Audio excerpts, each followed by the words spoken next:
Hot. Hot? Yeah, it's hot over here too. Yeah. Yeah, it's like 90s. It's really bad. We're live. All right. All right. Go ahead. You want to start off? Or you want me to start off? Start off. I know Matias pretty well, actually, somewhat. All right. So basically, we really wanted you on here. I really was excited for you to come on because between the paranormal and what I know about the Masonic, there's like a lot of things that intertwine what we do. And we'll probably say a few stories, have a few stories like the Library Company of Burlington. I know I'm going to mention that in our talks.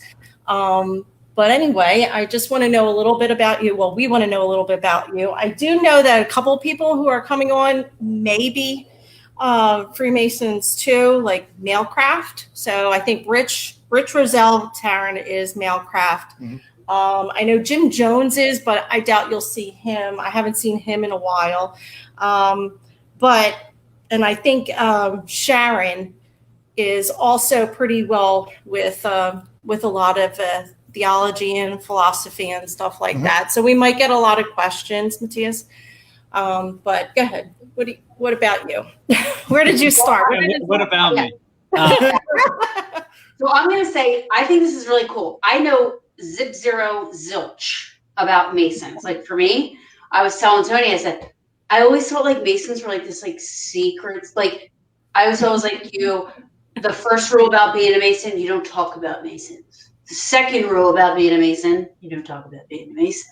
You know what I mean? So I was like, it's how, so I'm very interested in this whole connection thing. So I know nothing. So. Oh man, so there's a big question here,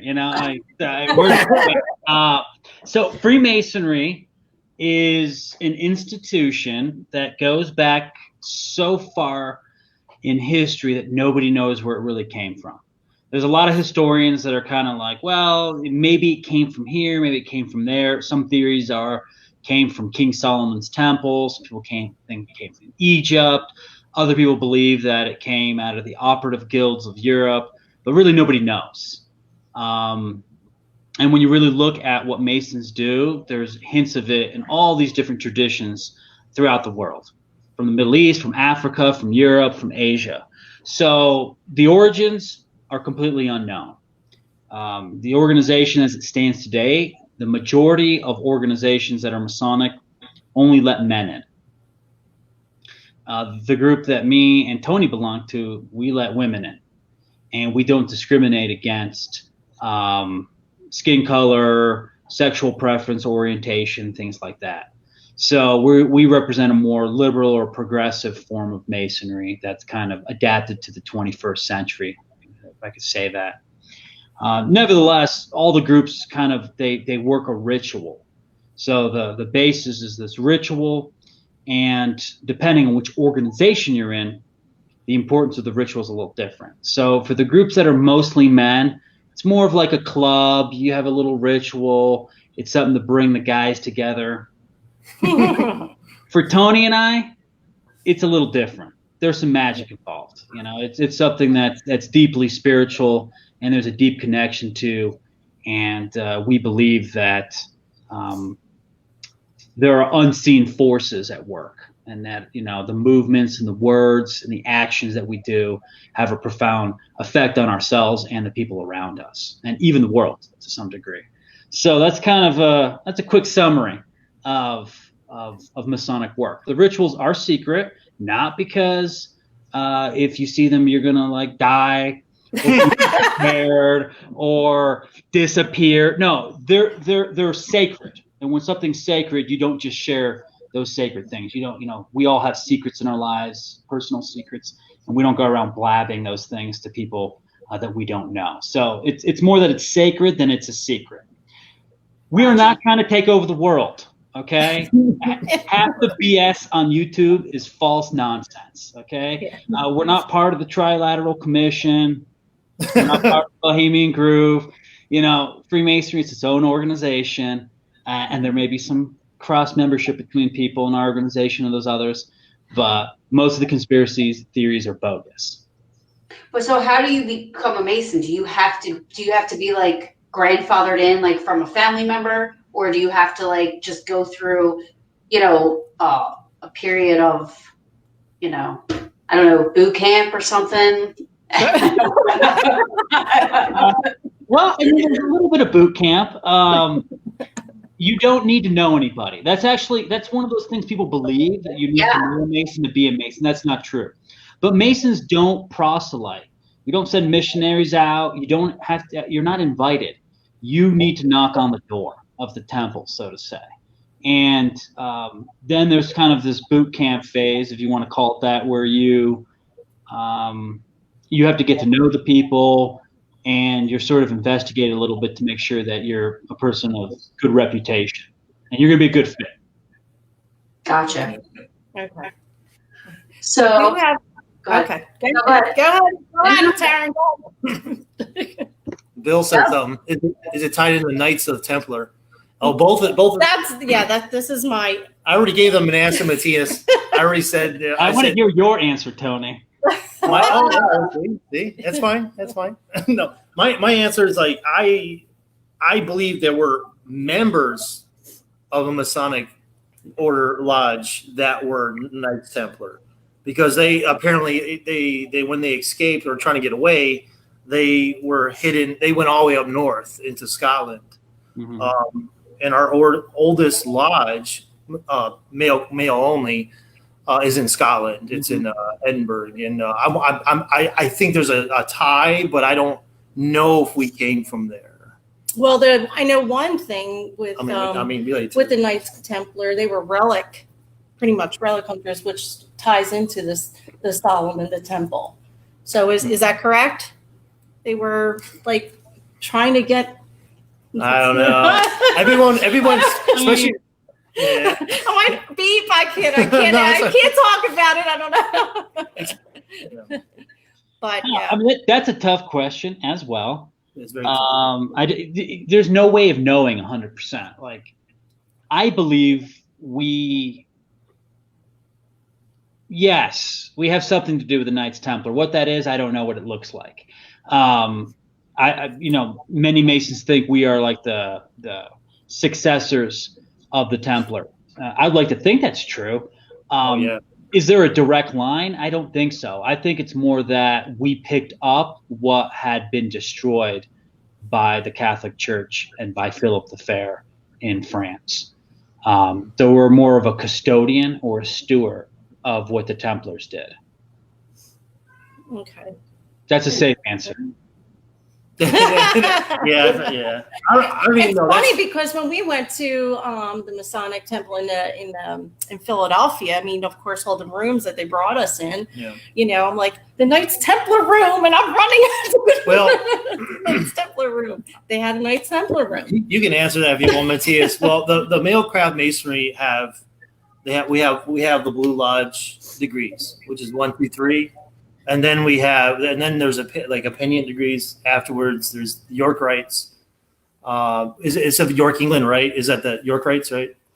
They go further into it than I guess other orders. And they do go in. They do have right. They have the Knight.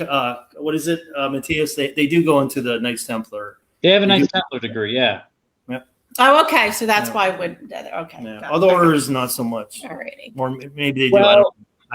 Well, and Tony, in the Scottish Rite, which is another line of Masonic degrees, well, the 30 and the 32nd degree are Templar degrees. Oh, okay. Those are the equivalent on the other side. Oh, those are that's up there. I figured they were. I didn't want to get into it because I wasn't sure if you wanted me to. I mean, but to the relics, I think that's a real important point because the Templars. So it started out with it was a group of guys, less than a dozen guys that got together. And they're like, oh, we're going to create this order to protect the pilgrims moving from Europe to Jerusalem to go to the Holy Land. Right. Well, how the hell do 12 guys do that? They didn't do that very well. And though they ended up acquiring all this wealth, castles, properties, fortresses, building armies, and they were typically not protecting any pilgrims. They were devising kings, they were looking for things, and they were accumulating wealth. They created a banking system in Europe in which they were basically manipulating the various kingdoms of Europe. At the height of their power, and don't quote me on these numbers, there were only 3,000 knights and about 10,000 supporting people like chefs and cooks and stable boys and things like that. So it became probably the most powerful organization in Europe.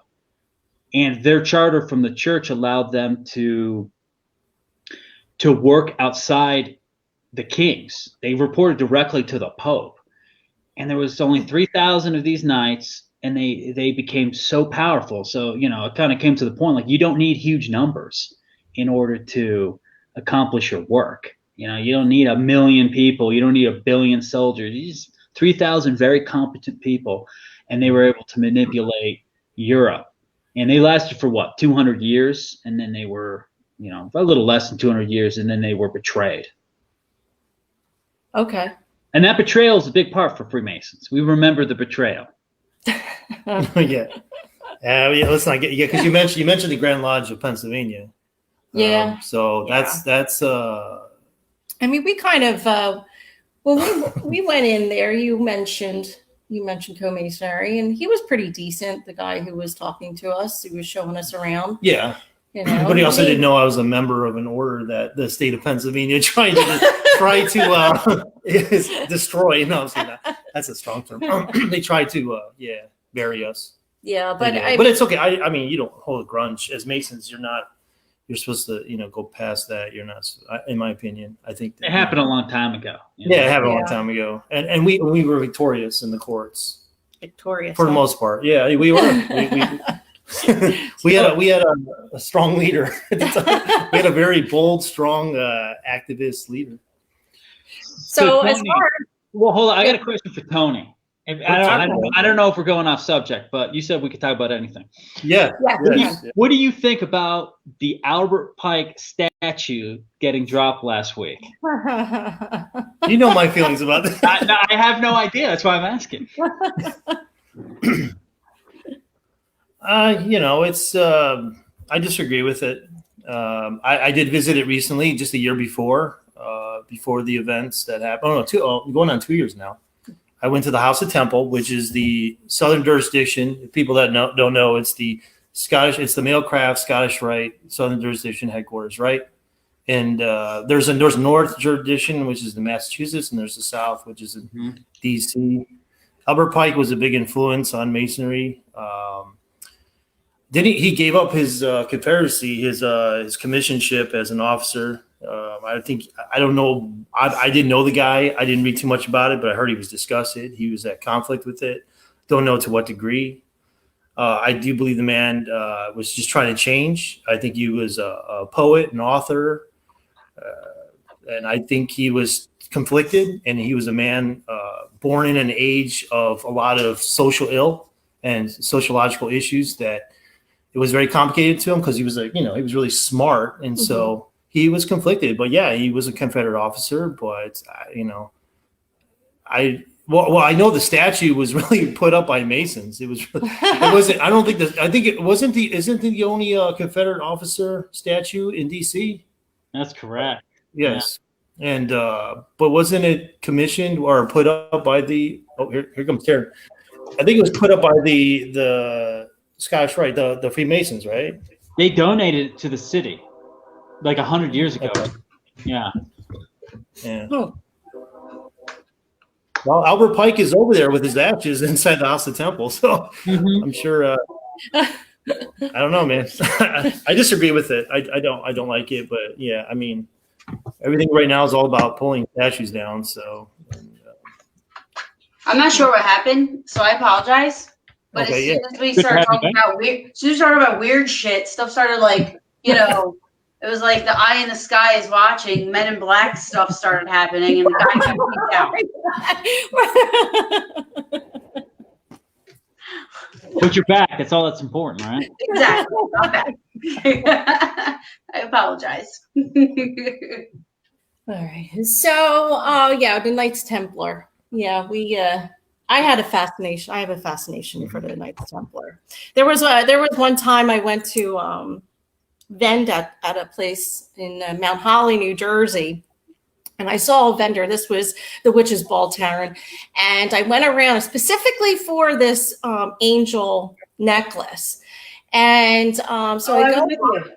Huh? I was with you. Were you when I picked up the medal? Yes. I don't remember. Well, okay.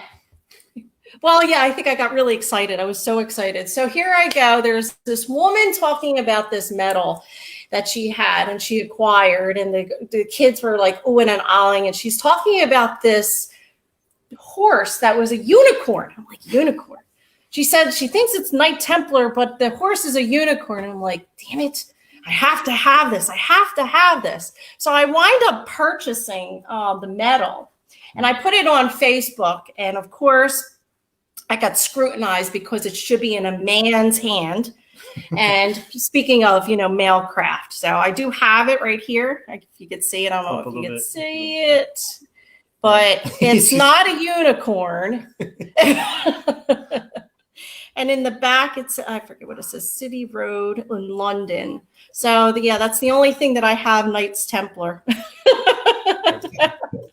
But yeah, I got crucified on Facebook when I said, "Oh, does anybody know, whereabouts this came? Like what era? Any information?" And I just got.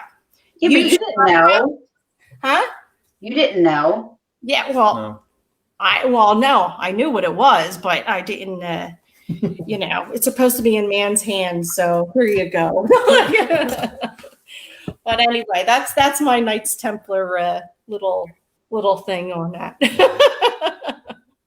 Well, the theory, Sabrina, is that some people adhere to is that the Templars, because the Templars set up their headquarters in Jerusalem, which was the stables of the Dome of the Rock, which was the former ruins of King Solomon's temple.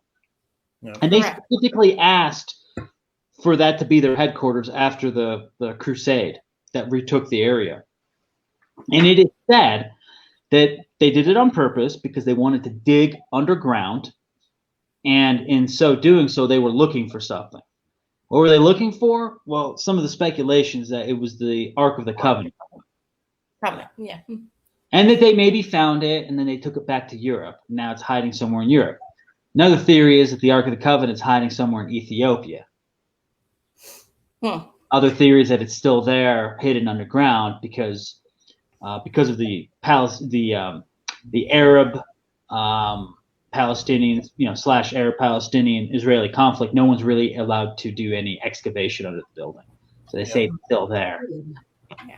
What do you Tony? You think they took it? You think they found it? No, I believe this was on an episode. I believe this was on an episode. I'm not there yet. I didn't reach that degree yet.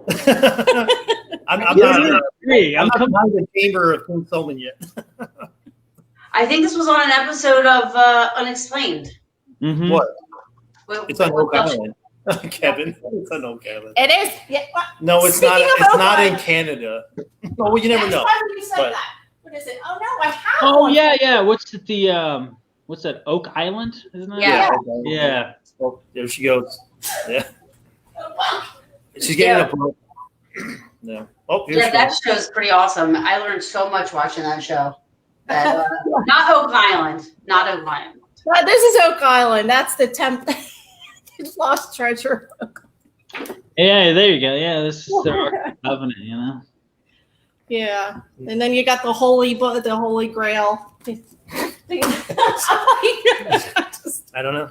Kevin said the Knights Templar took it to Oak Island. Yeah. What about the Holy Grail?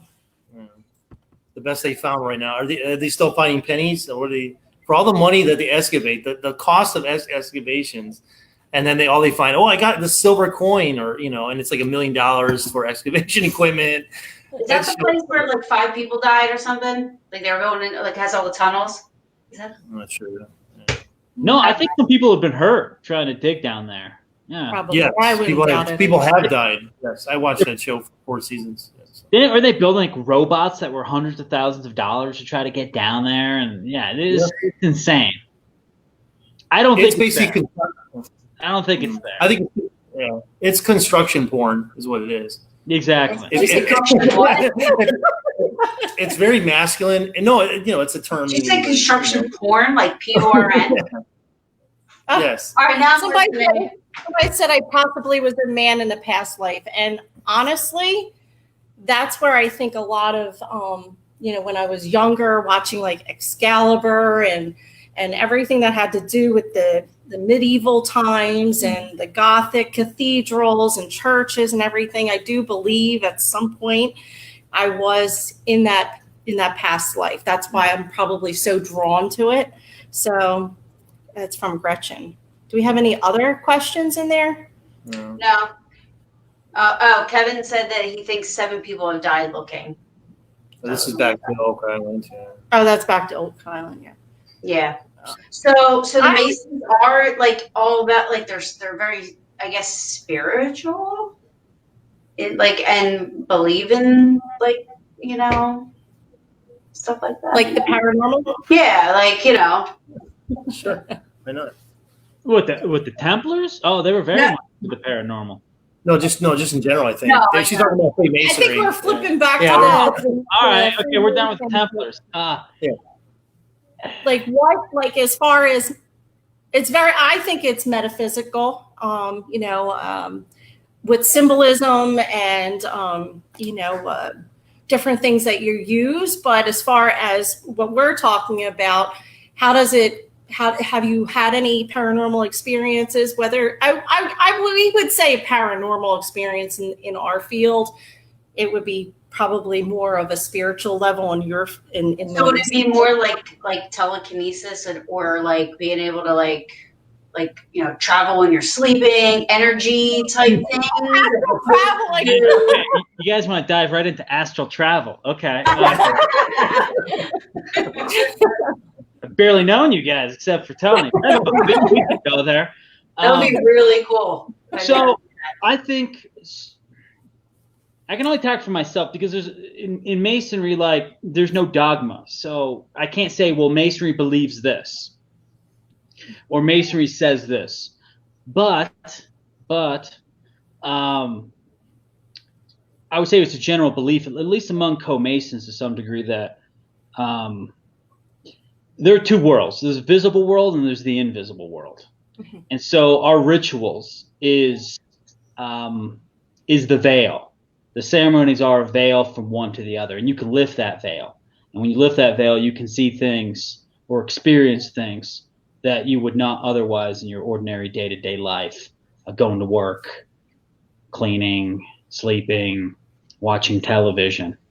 So for us, the ceremonies, we invoke in order to evoke what we gain through piercing that veil.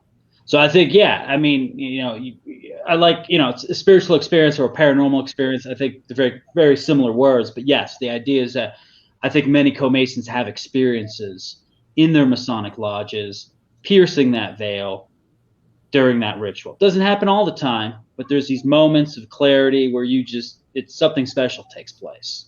That's awesome. It's almost like it's like a form of meditation and you're opening up your third eye and you're just being able to, that's on I'm trying to parallel the 2 to understand it, because like I said, it's more than meditation. Meditation is an element of it, but we say certain things and we do certain things. Like it's a ritual. So we're not just sitting there meditating. There's some of that, but we're doing specific movements, and we think that specific movements opens the veil. And that's the good word for that is theurgy, which is movements in order to connect with the divine. And so we perform acts of theurgy in order to pierce this veil. And why? Well, so that we can see the truth, because we believe the truth is not just in the seen universe. There are things in the invisible universe. And Masonry gives us the skills to be able to access that more frequently. In my opinion. So are those rituals, are they the sacred things that aren't shared? You know what I mean? Like those are the things that, you know. So is this done in a secret place? I mean, yeah. Anybody could be walking by and peek in and be like, "Oh, this is what they do." No, you can't do that. It's gotta be a place that we say it's closed tiled. You know, it's a place that is removed from the profane world. Okay, and profane is such a dirty word today. You know, profane means like you're cussing or something, but profane really means those that are not initiated. So we have to secure ourselves away from the uninitiated to perform our ceremonies. I would have to say that, Karen, the same way when, you know, we have our singing bowls and like how you felt, like you experienced the healing session and the singing bowls, and me and Beth were going with the singing bowls, and we're bringing in the angels, and you know, that feeling of, you know, being in this bubble of positive energy and raising our vibrations and everything like that. I'm assuming that that's how they would have their rituals and ceremonies encased in a room, where like we would do our thing as mediums and, you know, our healing work and stuff like that. That's how I'm visualizing how you're feeling, how you're explaining it. That's how I'm feeling it when we lift up the veil, when we're doing readings for people. We have to, you know, set our space and do our thing where we're able to communicate and be able to see and get in contact with spirit. You know, so. Yeah.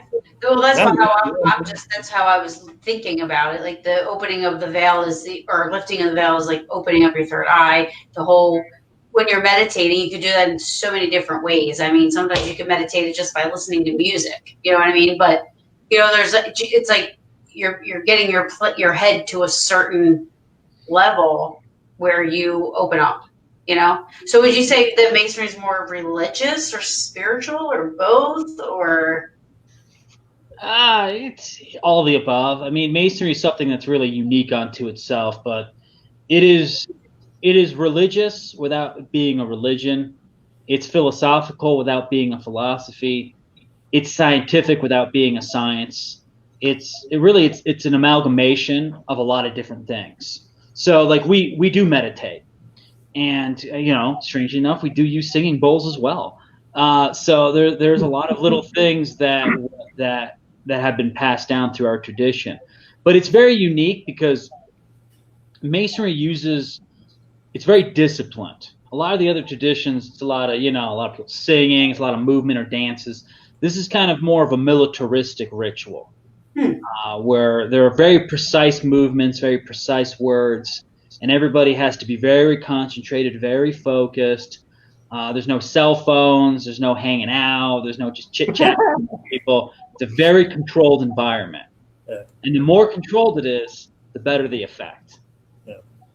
You know, so you guys, it doesn't work. You can't have relaxed people, you know? Well, that only during these things. Like, you mean to tell me, like, if you and Tony lived close to each other, you guys would be like, "Oh, what are you doing this weekend? Let's go do a bonfire, cook on the grill, hang out, go swimming." I mean, that would be fine, you know, but not at law. Right. So when you're there, that's where it's like everybody's like, you know. Yeah. So what happens if somebody messes up? Ooh, that's not a bad question. That's been Matias. That's been. When you say mess up, do you mean in the ritual, or do you mean or like outside of the Masonic world, like, or no? I think. What do you mean, Tara? Like, what are you?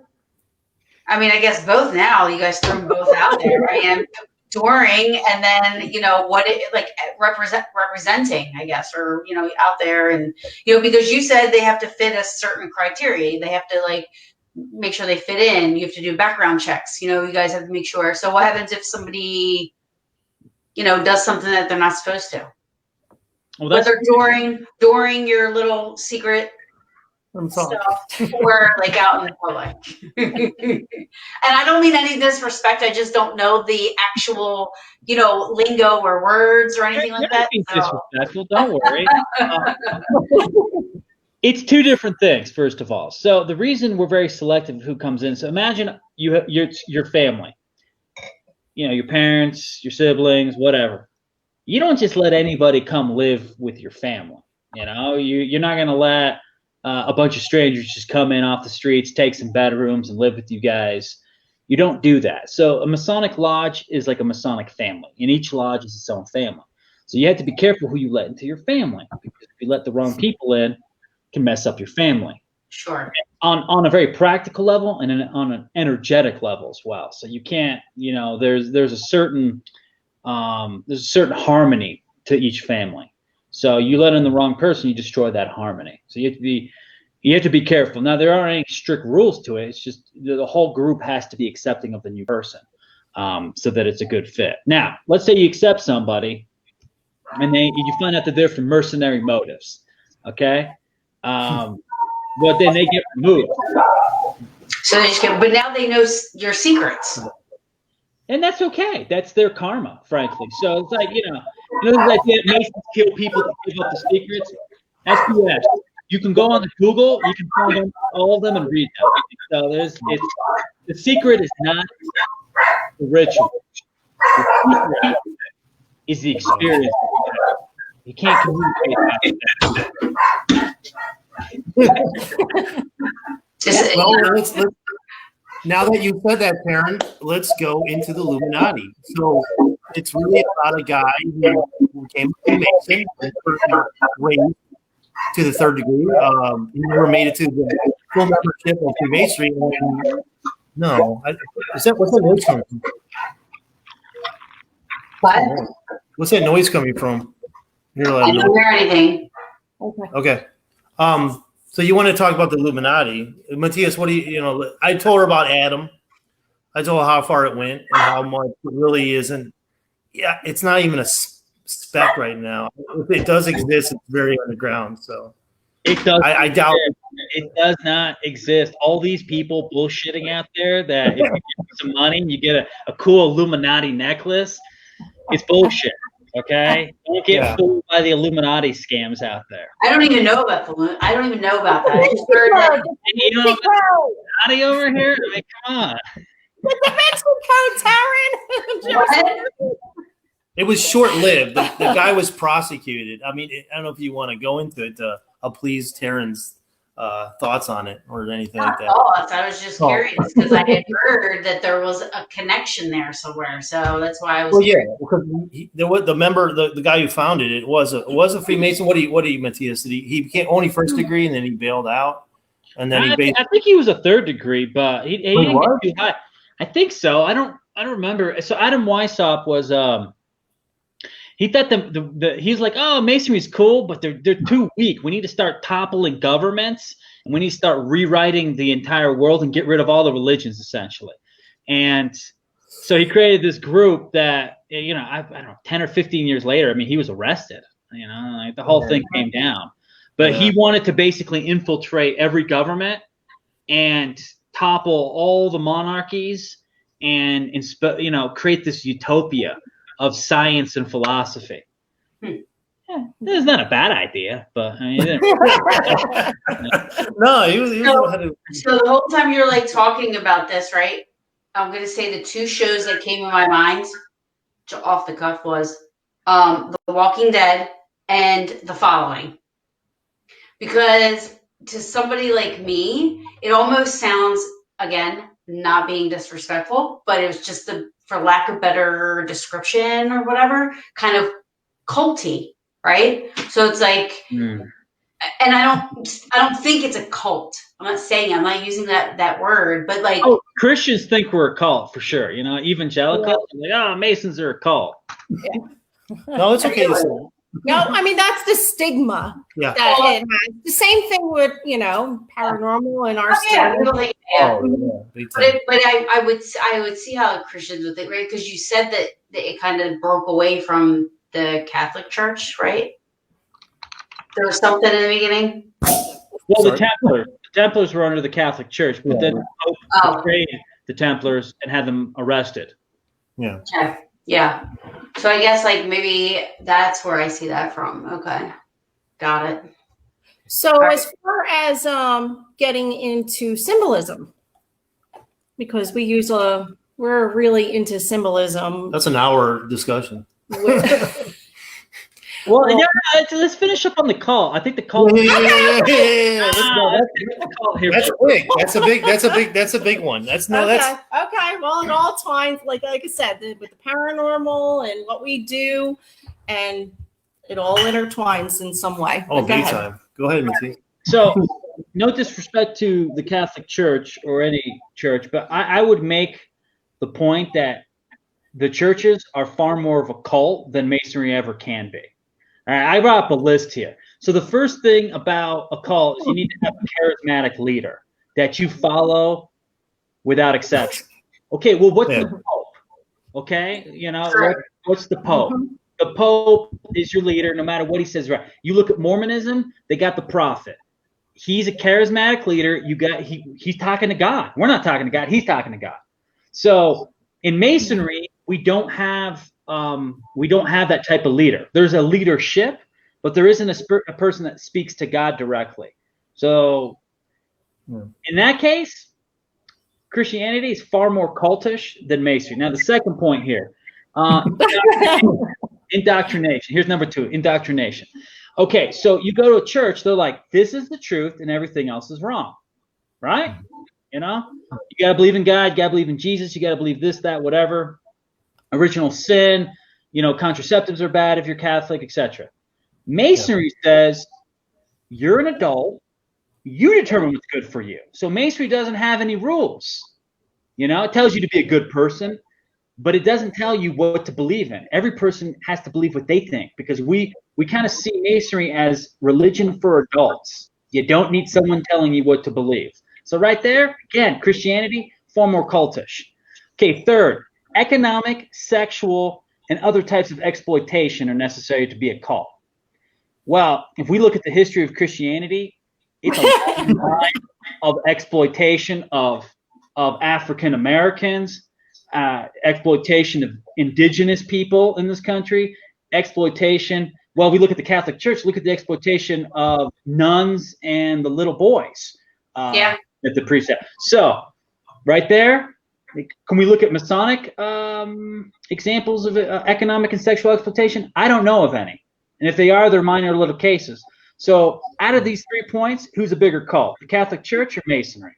Right. It's Catholicism. Mm-hmm. Right. Oh, for sure. I mean, I struggled with religion for a little bit there. I think I was my grandmother was Catholic, went to church every week. Mm-hmm. My mom, I was baptized, but then my mom totally was like, F being Catholic. So we didn't go any further with it. As I got older, I was like, okay, let me try this out. Go to a Catholic church. I go through all the stuff. I had so many questions, and every person in there that was already a part of the parish, this and that, like literally treated me like I was a piece of crap. Because their answer was always like, you just have to have faith. And I'm like, but it doesn't make sense. So I need to learn this, So as an adult, I was trying to learn it on a scientific level, I guess, or trying to learn it like the pieces had to fit and make sense and go together, but it didn't. So, I just stopped going to church. Now I'm more of a spiritual person. You know what I mean? So. It's but the thing is a lot of people, it's hard for them, but we have a lot of members that are Catholic. I don't know Matias, I don't know who are, but they've come a long way. But yeah, definitely. I mean, they come in Catholic and then they're not anymore. What? So if the Catholics are like against Masons. Oh, they can't stand us. Okay, so why would somebody that's Catholic knock on your door? A lot of them don't. They're told not to. It's a little better today, but up until the 1970s, since about the 1730s, you would be excommunicated from the church if you became a Mason. Yeah, look, This is interesting. one of our friends said my Christian mother made the Masons sound so evil that it pretty much scared me away from it. Yeah, that sounds about right. Mhm. That sounds And about right. that's this, like I said, the stigma of it. So Matias, I looked into one of their rules or codes, whatever they call it, and so John Paul II reversed. Apparently, he reversed excommunicating Freemasons. Did you know that? He didn't reverse. He What did he do? took the word Freemason away, but he kept the papal bull basically saying, "You believe in secret societies, you're undermining Christianhood," you know. And but then Ratzinger came in. And, Yep, and he basically said, "No, Freemasons are still bad." yeah, he did. That's what I told. Karen. I mean, Sabrina. Sorry. Yeah. That's what I told Sabrina. I wrote to the Vatican. I wrote to the Vatican and just basically tried to defend Freemasonry. And I don't know, because I was raised Catholic. I was baptized. I was raised Catholic. Well, yeah, we know that. We have a Catholic church museum. I know. I mean, the house is basically we have all the incense and resin and frankincense everywhere. In fact, I just did it today. But I was raised Catholic. Went to Catholic school. Excuse me for a second. I was in the little pew talking to the priest, and he kind of yelled at me. Mm-hmm. I wanted to tell him my sins, and he told me that I was talking too low. I didn't want the people outside to hear me that were waiting, the Catholic girls, And then when I raised my voice a little, he said I was too loud, and I just stopped it altogether. I said, this is not how I'm supposed to talk to God. This is not God. I still am Catholic. I still consider myself Catholic, but I'm more on this. I can't explain this. I'm spiritual because I'm into the saints. I can't really say I'm completely not Roman Catholic because I hold a lot in me with certain saints and what they represent and the intercession. So I'm very spiritual in that way. And I still go to, Catholic church every once in a while, basically feast days. Like I deal with that. So I can't say I'm totally off the Catholic spectrum. That's fine. But, I have my issues with the Catholic Church and what they did to me. They traumatized me. Dude, Catholicism's awesome. I mean, I love going to Catholic Church. I think their mass is glorious.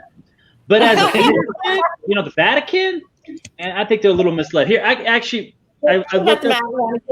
This is what they said about Freemasons. Quote, okay, this is from 1884.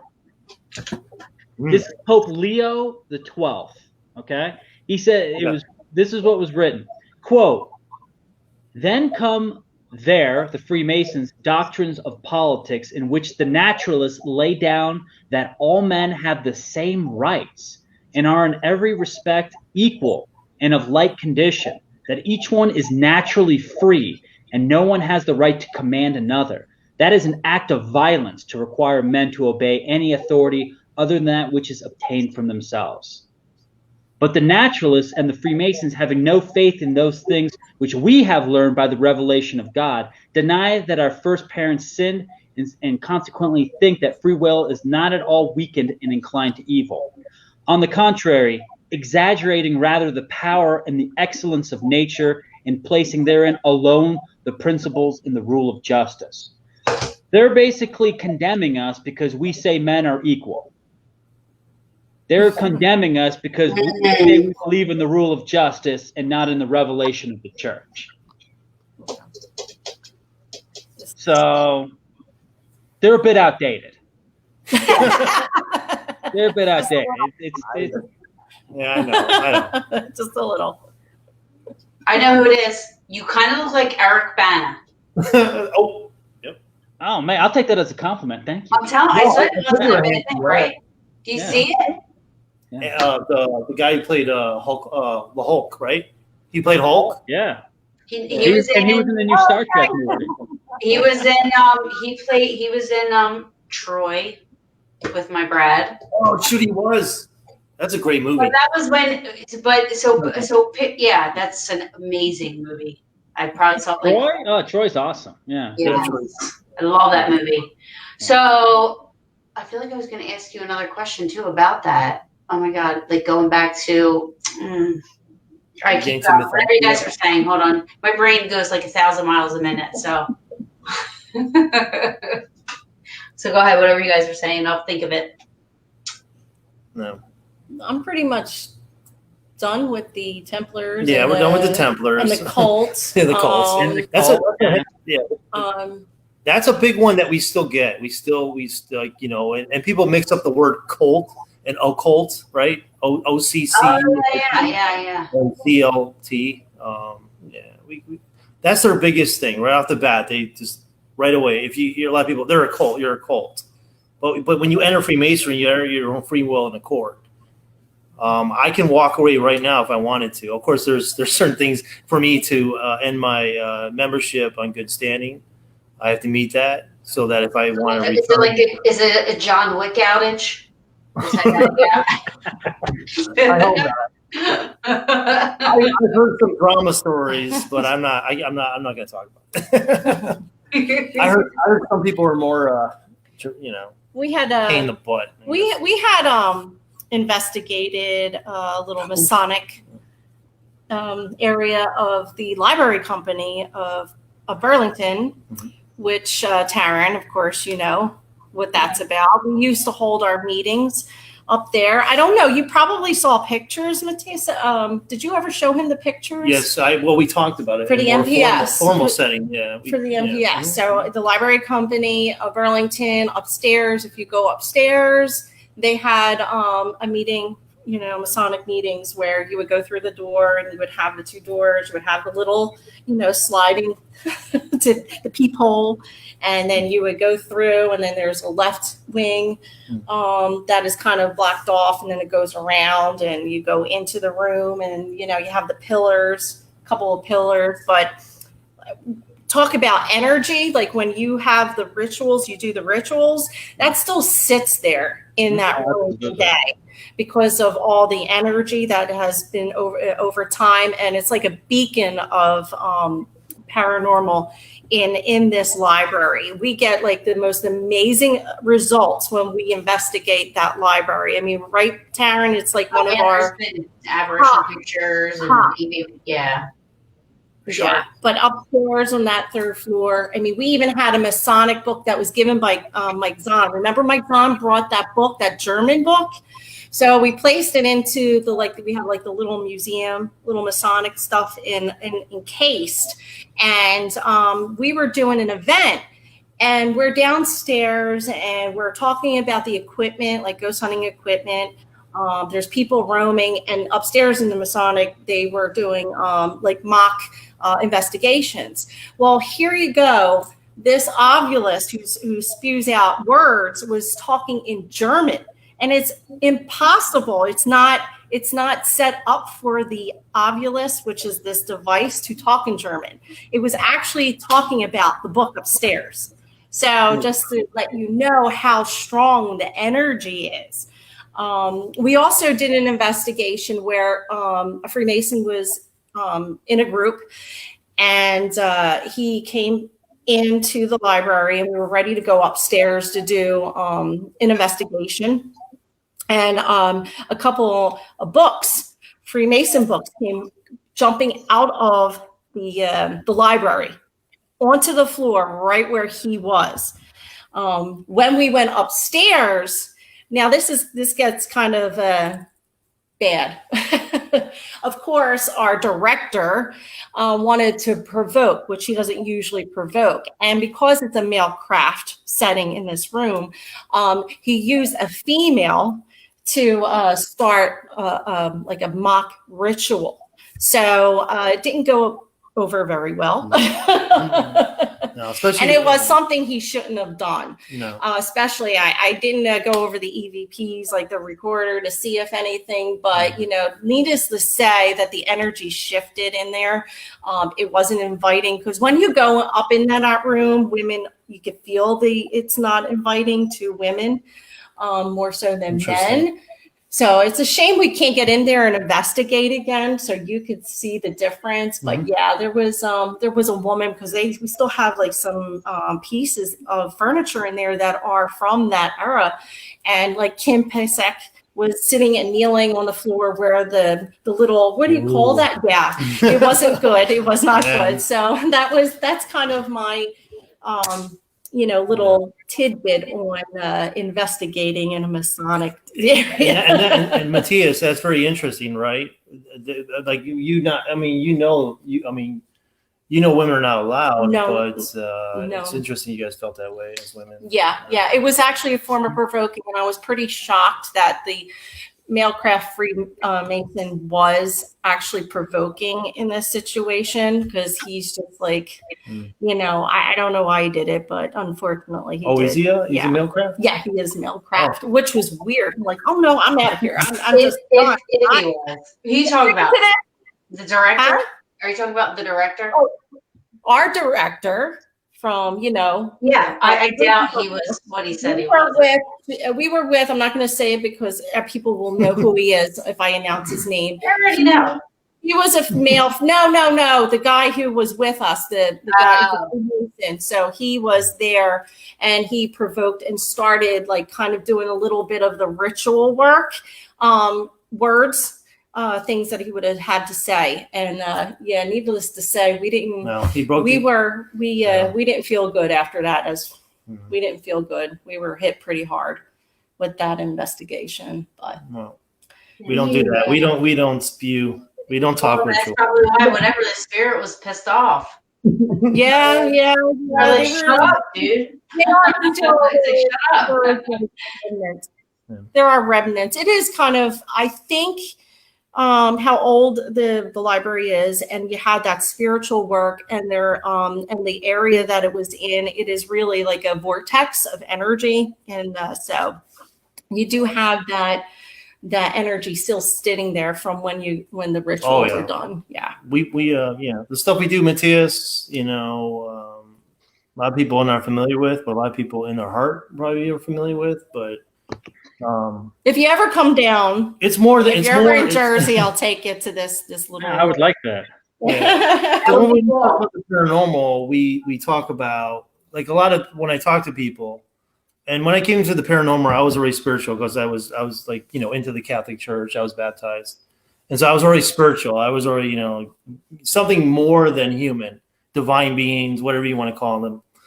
So when I got into paranormal, and then it's just basically it focused a lot on like what happens when we die as humans. So like we focus more on discarnate beings, our soul, our spirit, whatever, more human beings, more human. So, but like in Masonry, it's more than that. It's pretty deep. And so when I grew up, I got out of the Catholic Church. I got out of Christianity. I still dwell in Christianity, but more agnostic. I got into paganism. I got into witchcraft. I got into things like that, mysticism. So I started to deal with more the roots of spirituality, I guess, like Native Americans would do.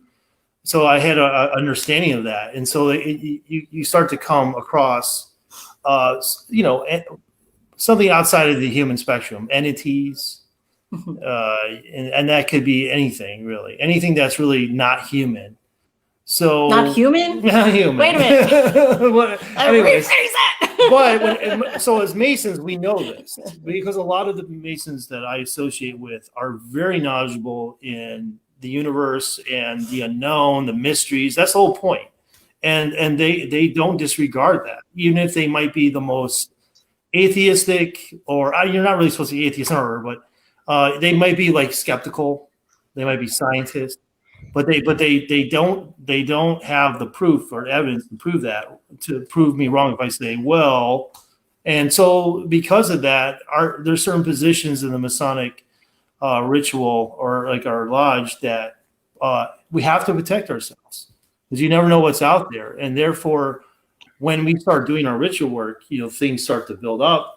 And then things start to come and are attracted to what you're doing. So when I was a pagan, when I was a co-high priest, we would invoke we would invoke the elementals, and the elementals are not to be messed with. They can they do a lot of things, and they want to get in. They want to get in everything, and they can. They're like a nuisance. Yeah. So when you deal with certain things, you start getting to mysticism. You start doing certain, you start words start having power. You start learning all that. You start learning about magic. You learn about spells. You learn about all that stuff. So that's really key. Understanding that, how it works, and how things that we don't know necessarily, how that becomes, and how it can affect you, and how it affects a place or influences a place, is a big deal. And once you know that, you know how to interact with that, and so there is certain positions in Masonry that can fend off that and can defend and should have a shield and all that stuff like that. You know what I mean? See, my thing is that for me, that's Saint Michael. So with Sabrina saying earlier that she was, Catholic and she believes in the saints. For me, being spiritual, the spiritual are the saints. Saint Michael. That helped. Huge on my back. On my back. I got my front. He's got my back. That's how I got him on my back. What are your thoughts? What are your thoughts about? I want to know how you got into the Masons. Yeah.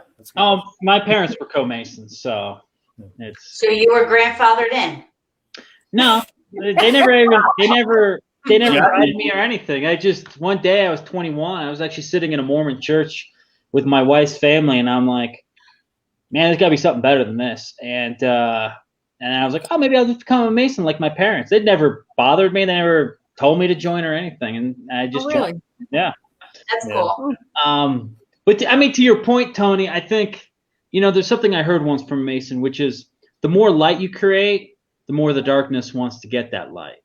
Absolutely. So, you have to be careful. And I think, Masonry is like a safe setting for playing with energy, so to say. It's a place that is organized and well conducted. It's a sacred space.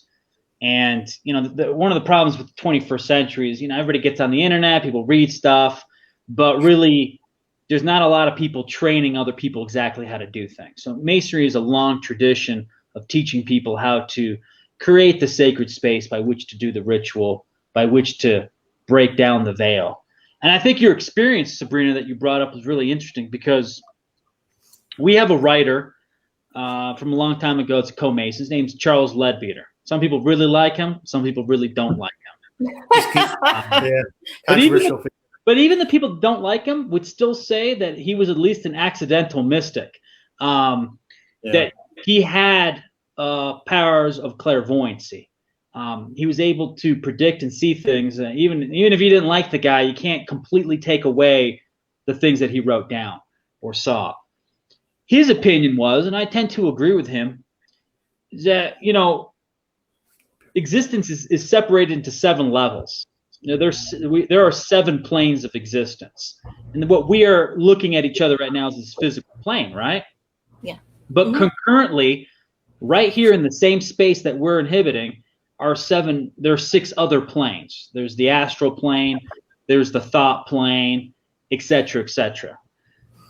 And so that veil that we're dropping, whether it's Masonry, whether it's paganism, whether it's ancient Egyptian rituals, it's really all the same thing, which is to bring the different worlds closer together. And I think that astral plane, that place of emotion, that's where what I believe to be ghosts are people that they've passed away. They haven't ascended the 7 planes or the 7 worlds, and they're stuck on the astral plane. So we can't see them, but they're there, and they're stuck to this physical existence. And so when you bring the veil, when you lighten that veil, you get access to those things that sometimes can be quite unpleasant, because they're there for a reason. They still haven't worked out their karma, in my opinion. So I think you get this disgruntled Mason. He's like, what are women doing in here? And he's just stuck on the astral plane, reliving his own dogmas and his own bad behavior. And I think what we're trying to do in these lodge meetings is to cleanse ourselves so that when death meets us, we're ready to ascend out of here and not get stuck on that astral plane. Mm-hmm. We have something from Gretchen. Do you want to highlight that, Taryn? Yeah, I just saw it, so. I was raised Catholic. I am now a mystic. I believe everything you all are talking is very true. The more light you are, the more darkness wants to dim it. Yes, and that is very true in the Masonic and also in the paranormal world when it comes to the mediumship and the metaphysical and everything like that. And of course, the way we do our house blessings and things, and we're here to help people, toward against other forces. And so the more light we bring in, the more, something dark comes attacking us back. And we got to just keep that light going on and on and on. And our faith and our like ritual work on ourselves. You have a ritual work, like whenever you guys do this, but in our fields, we're pretty much doing it every day. Like we're pretty much either smudging or, grounding or taking ourselves to a place, to try to, not bubble ourselves, but protect ourselves because of what we do on that spiritual level. We have things that are coming in that are not supposed to be coming in. So whether it's the crystal cases of people that are extreme religious and are bringing in, exactly. Same thing.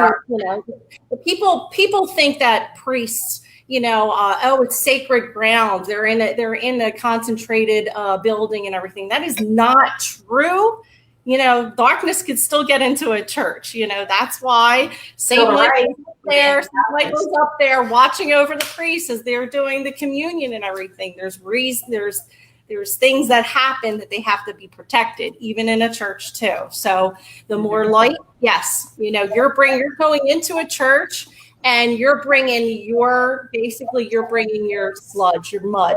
And that's why we have the incense going, because you have to be basically, shit has to get out the door. You know what I mean? So, think about it. People are going there, they're confessing, so they're leaving all their stuff there. It's your soul is actually like dark when you come in, but once somebody takes that communion, it actually brightens up. You know what I mean? And then your guardian angel is beside you coming in, because it's all about protection. So just because you're in a Catholic church doesn't mean that you're safe.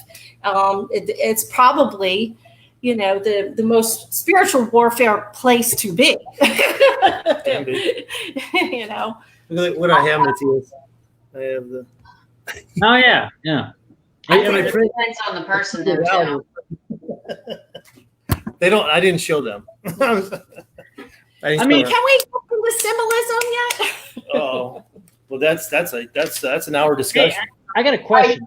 Can I run to the restroom? Is that okay? Yes, absolutely. I'll be right back then.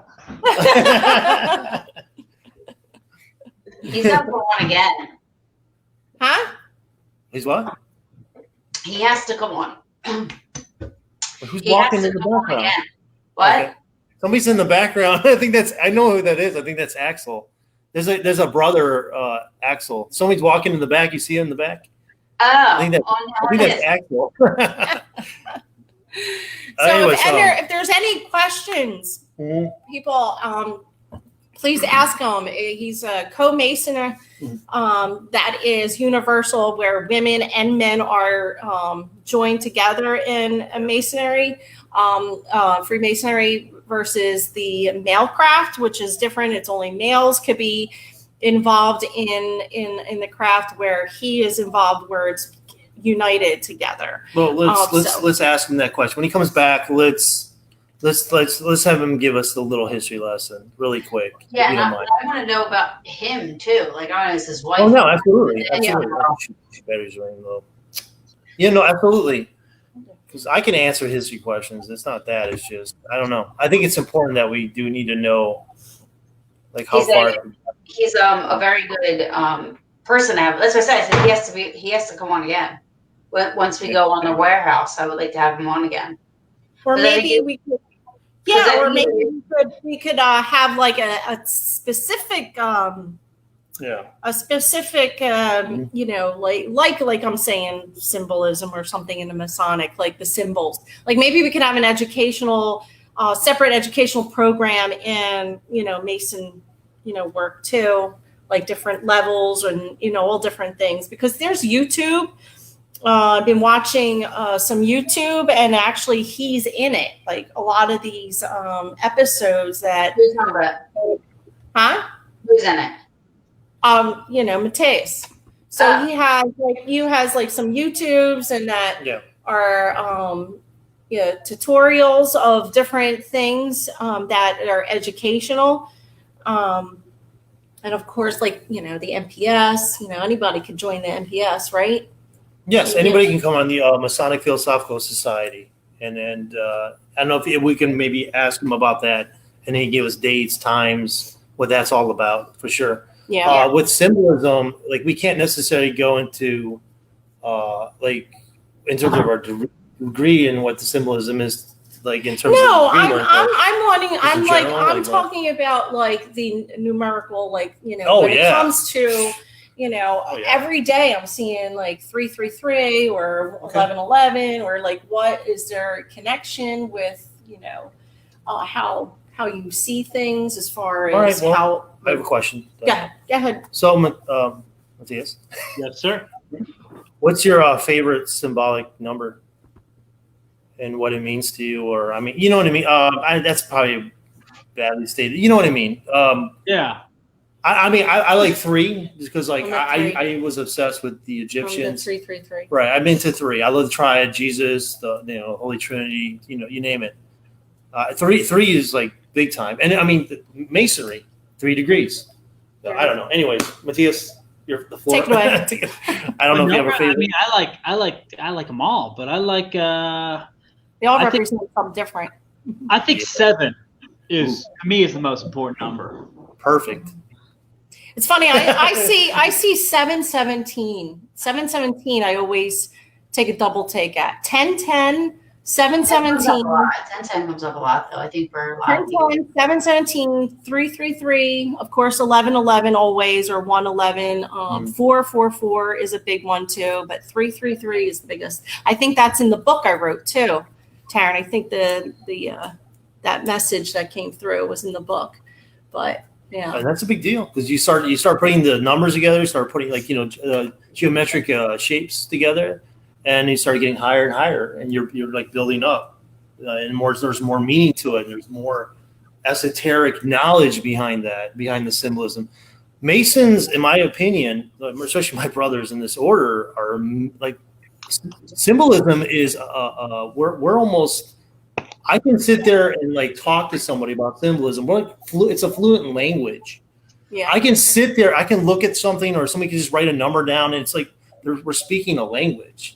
And we can like see something that geometric shape, and we know the meaning behind it, in our opinion, or the meaning behind it, or what is related to what we're doing. So like you talk about 4, I talk about 3. So you got triangles, you got squares. You start putting the squares and triangles together, you start getting more different shapes, and then those have meaning. And so it's a language. Yeah. I don't know if you agree with me, Matias. But I mean, a lot of people think numerology is bullshit. You know, they're like, oh, you can find numbers wherever you want to, and I'm like. Yeah, I mean, I can kind of see their point of view, but I think numerology is really important. I mean, if the universe is made up of mathematics, which is numbers, and everything's made up of patterns, then no number is coincidental. So I think when we see numbers, it's us piercing the veil again in a different way and seeing synchronicities all around us. You know, so I think all the numbers are really important. And that's what we have to learn more about them. But, you know, Sabrina, you brought up 11. 11, you know, it's a number I see a lot. But until I started researching it, I didn't really get what it meant. But 11 is chaos. You know, it's because 10 has happened, and now it begins. There's a new cycle of numbers. You know, it's another 10 numbers ahead. So it's a symbol of chaos. So it's usually like it's been. If you look at there's 33 degrees in Masonry. but 33 is made up of 3 sets of 11. So it's chaos. It's thrice chaotic, you know, and I think that's a very important foundation to Masonry. It's also a number that's attributed to the Temple of, to the Tower of Babel, you know. So I think in many ways, you know, these numbers have meanings, and when you learn the meanings and then you start seeing them, I think they talk to you. I think numbers talk to us, and you can have a conversation with numerology to the point that it can allow you to find things that you're looking for in a very indirect way, you know. Yeah. Like it numbers leave, like, this is the best way of putting it. It's like it's a trail of crumbs. So if you know what you're looking for, you can follow that trail, and it'll lead you exactly where you want to find it. But if you don't know nothing about, you know, numerology, then you don't understand what the crumbs are, and they're not leading. Well, see, I always see the number 23, but that was my dad's badge number, right? So that was like, so now that number will pop out to me wherever, but I just say it's because that was my dad's badge number. So I feel like in the back of my mind, I am always looking for that somewhere, not like subconsciously looking for that number. Mm-hmm. You know what I mean? So, I mean, is it, huh? No, I see. That's just, God. But and again, like I always see 11:10, but 11:10 to me, that's my dad's birthday. So for me, I feel like there's always this, like, it goes back to, there's always a reason why I'm seeing these numbers. 333 to me is like a spiritual number. You know what I mean? So when I see that, I feel like that's somebody somewhere that either it's a loved one, like a loved one saying, hey, you know. So for me, that's how I look at numbers. I don't know anything about numerology at all. So but that's what I get when I see these numbers. See, that's where, to me, the angels, when it's the numbers, it's the language of angels to me. I think it's their language.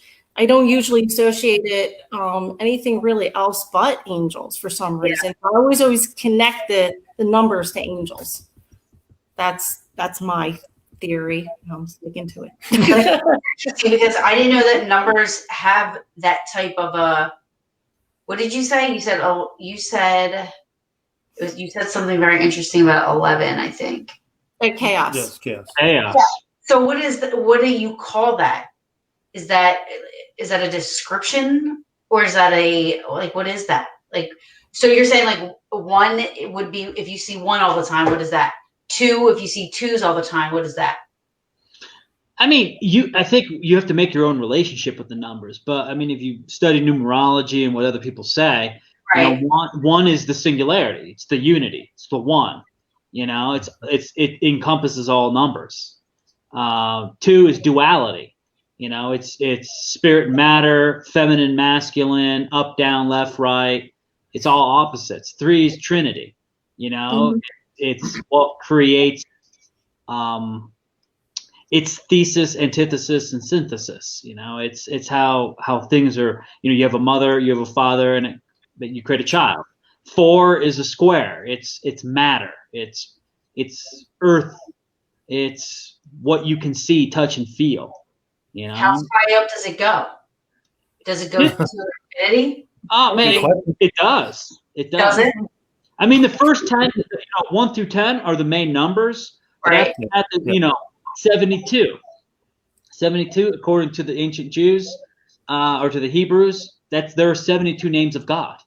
You know, and 7 plus 2 is 9, which is the number right before completion. Okay, so that's what I was going to ask you. Like, so would I put 2 plus 3 since I see 23, or am I looking at 23? Both. Oh, I think how you perceive it, what resonates to you. So if you're saying 23, you see 23, you automatically think your father, then your father's talking to you. Like, so you know what I mean? You can immediately connect it to the first intuition that you're seeing it as. So, right. You know what I mean? So it's an automatic. Interesting. Never knew it. But Dustin said, so I am curious, do any of you get involved in numerology, which we were discussing, see the number 17 or 117 all the time? And that's something, Dustin, you have to really like think about why you're seeing that number. And if you constantly see it, you're going to have to ask for other type of messages if you're not getting it, because sometimes we're not really listening or tuning in, or we're tuning in trying to go too much. So if you're not understanding those numbers, then I would ask for some other kind of message to come through that coincides with those numbers. Like maybe if you're thinking of that a person or a spirit, like ask for a song to come through, or a feather, or a type of coin, something that resembles where you're going to immediately think, all right, that's what's connecting 17 and 117. Sorry, Dustin. I didn't mean to get off track. It was just something I had to get stuck. And that's the thing. Like when you receive something, a message or whatever, you receive something, you consider yourself to be a spiritual person or open-minded or whatever. You have to go out there and get on a horse and sit out there and try to figure it out. Yeah. And try, and maybe you'll come across a burning bush. I don't know. And then the bush might start talking to you. Let's hope so. Yeah. You never know. I mean, that sounds kind of weird. That might be Three Amigos. Three Amigos. Oh my gosh. We got to cut you off with wine drinking. They come across the singing bush. I missed that movie. I want to watch it tonight. It's such an awesome movie. Oh yeah, that's an underrated movie. God, Yeah, absolutely. I mean, it wasn't at the time. It was great. So no. Even now, it's like Spaceballs and all that. Like those movies just don't. They never stop being good. No. So you before we went live, you said you were in Connecticut at first, and now you're in Colorado. That's correct. So now you're a part of so I have a couple questions. So is your wife a part of this too? Since you're a part of, now did you choose to be a part of that one so she could come with you, or? No, we both actually joined separately. We were already together. We were dating, and she wanted to join, and then I wanted to join, and she never told me she wanted to join. And then, so we kind of joined without even each other's knowledge. Oh, that's cool. Yeah. That's cool. So how long have you been in Colorado? Oh, 30 years. So totally off topic, but you are living there when Joe Kenda was living there, the homicide hunter guy. So cool. So do you ever watch that show?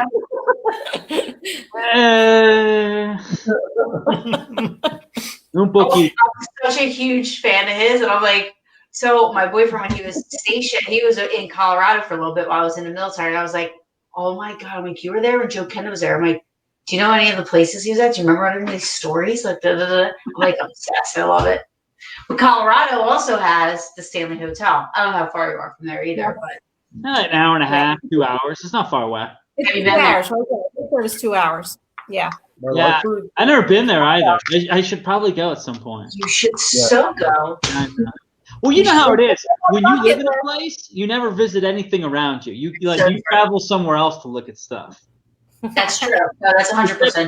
Except Tony. He's the only one I know he's always exploring everything. Yeah, it's true. It's true, right? Yeah. Yeah. I get off the plane and I'm thinking, I rented a Jeep Wrangler. You have to in Colorado, especially in November. And then, so my childhood friend, wants to form some commune. I don't know what's going on, but what is it? Glenwood Springs? What's the name of the town? Matias, yeah, something like that. So, and I was just like, we have to do stuff like, usually where people, when they go to headquarters, my Masonic Order's headquarters, we go there and I was like, get off the plane. I have time. I'm going to go over the mountain. I'm going to go to Glenwood Springs, and I'm just freaking snowing. And I'm like, I don't know if I can do this. And I do it. And I could have screwed everything up because I have obligations to, in my positions, my Masonic position, office position. And then like Matias is just like, man, what the heck? I was telling him, so you visit a friend? Yeah, I haven't seen him in 20 years. And it's like, I just go. Yeah, I just go. Sometimes it's hard to stop me. Yeah, I'm always constantly traveling. So the Masonic headquarters in Colorado, how long has it been standing? Since 1916. 1916. Okay. Yeah, it's pretty old. It's strange. Like, so we're along the Front Range, which is like half of Colorado's mountains, the Rocky Mountains, and half of it's flat. And the Front Range is, right at the base of the mountains where Denver is and Colorado Springs. Yeah. But there's a very like weird spiritual, hippie, energetic community all along the Front Range. There's like a lot of organizations that have started along here. So, Co-Masonry's headquarters is here. Right up the street from us, we have the Temple of the White Brotherhood, which everyone's scared of around here. They think it's some sort of like doomsday cult. It's like some group, which they did. They were like accumulating stuff because of the end of the world. I don't even know how active it is, but like it's a community up there that they believe they're communing with the masters, and they're doing all these ceremonies. So there's always there's a string of communities out here of all these weird esoteric energy paranormal groups out here. And I don't know why it's here. I don't know why it's not in New Mexico or Wyoming, but it's along the Front Range here. Have you ever looked into that, Tony? You got me there. I know Douglas County is fairly now you got him interesting. intrigued. Yeah.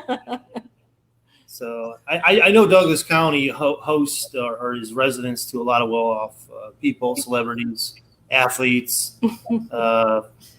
Yeah. It's interesting. Lawrenceburg is very small, but it has an internet cafe, couple bars, liquor store. I mean, you has to bring out the bar, liquor store right now. And the most important thing, right? And I've been to both. I've been everywhere. Yeah. The last time I was there, I explored further into. It's a prominent community. It's actually at one time Douglas County. If you go to Wikipedia in 2000, it was the richest county in America, most wealthiest county or whatever. And it's a very well off. And I'm still fascinated that our first president of the order I don't really know the story too much, Matias, to be honest with you. I don't know if the myth is that he just got on a train and plopped down, right? And then said, "This is the spot. Yeah, this is the spot." And it wasn't him. It was like his second. I forgot who. I think it was Duarte was his name. But he was on the train because the train's right out here. Surprised you guys haven't heard it out my window, but it goes north and south here. Takes all the coal down south for all the power stations in this area of the country. But anyway, back at the end, Duarte was like on this train. I think it was Duarte. And the train stopped in Larkspur, and he jumped off, and he said, "This is holy ground." And he looked around, and there was a for sale sign of 500 acres, and that they decided to buy the land and build the headquarters. That's the rumor, or that's the myth that goes. Yeah. But that's what I'm saying. Along here, like in this area of Colorado, there's all these weird stories. I remember a guy that I knew when I was a kid. He was a Costa Rican. He lived out here. He was a Co-Mason. He was into all these traditions. He was a theosophist and all that. He said that this area was one of the chakras of the world. Huh. That there were 7 chakras, places in the planet that emanated energy, and that this part of Colorado is one of those places. Which chakra is it? He said it was the throat chakra. Now, Okay. I'm not saying I'm saying this. I'm just saying that's what he told me. Just curious. I think the belief is like there's one in Australia, there's one in India, of course. There's one in Egypt, and there's one in South America. But it is funny. I mean, it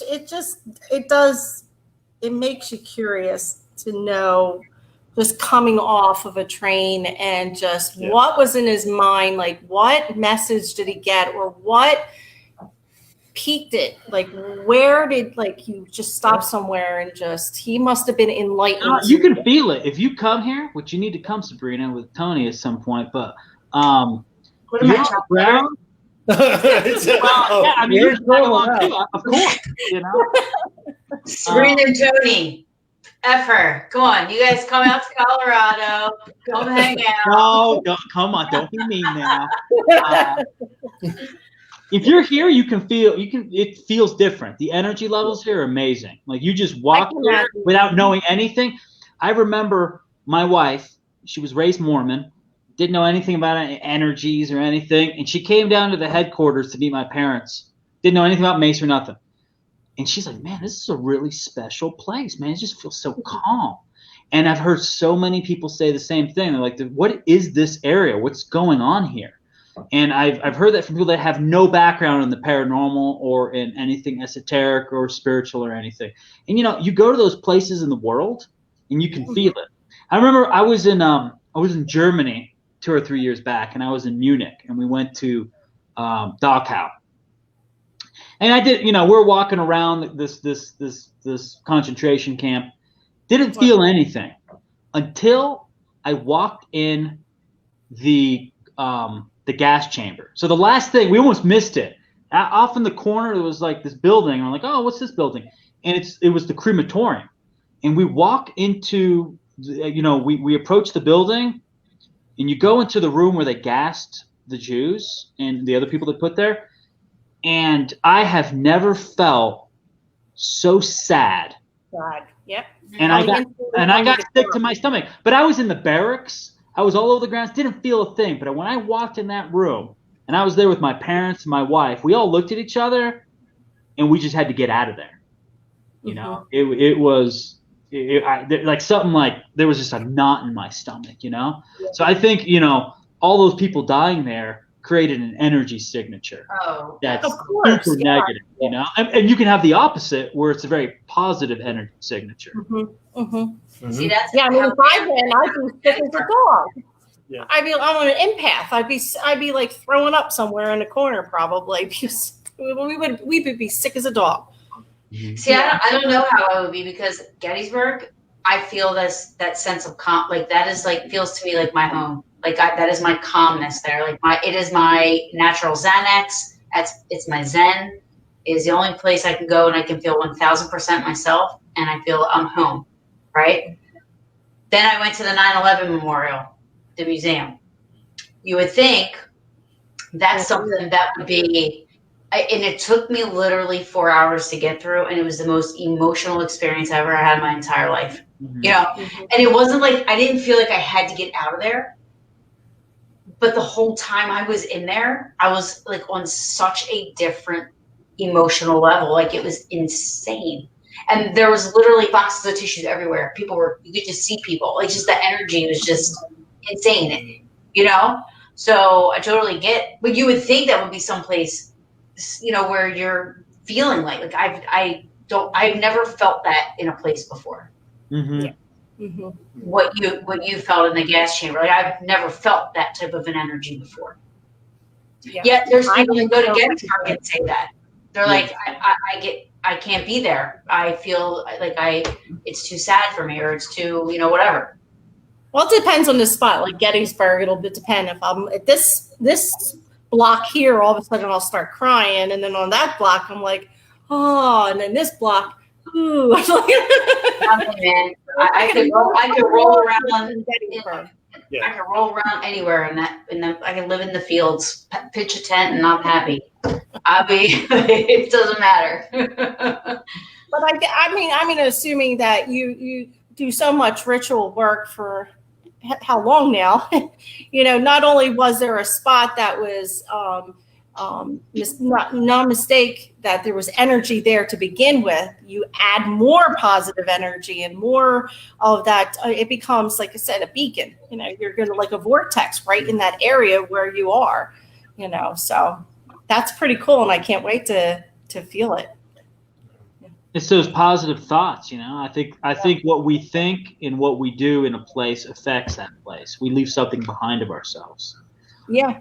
Absolutely. For good or for ill. Mm-hmm.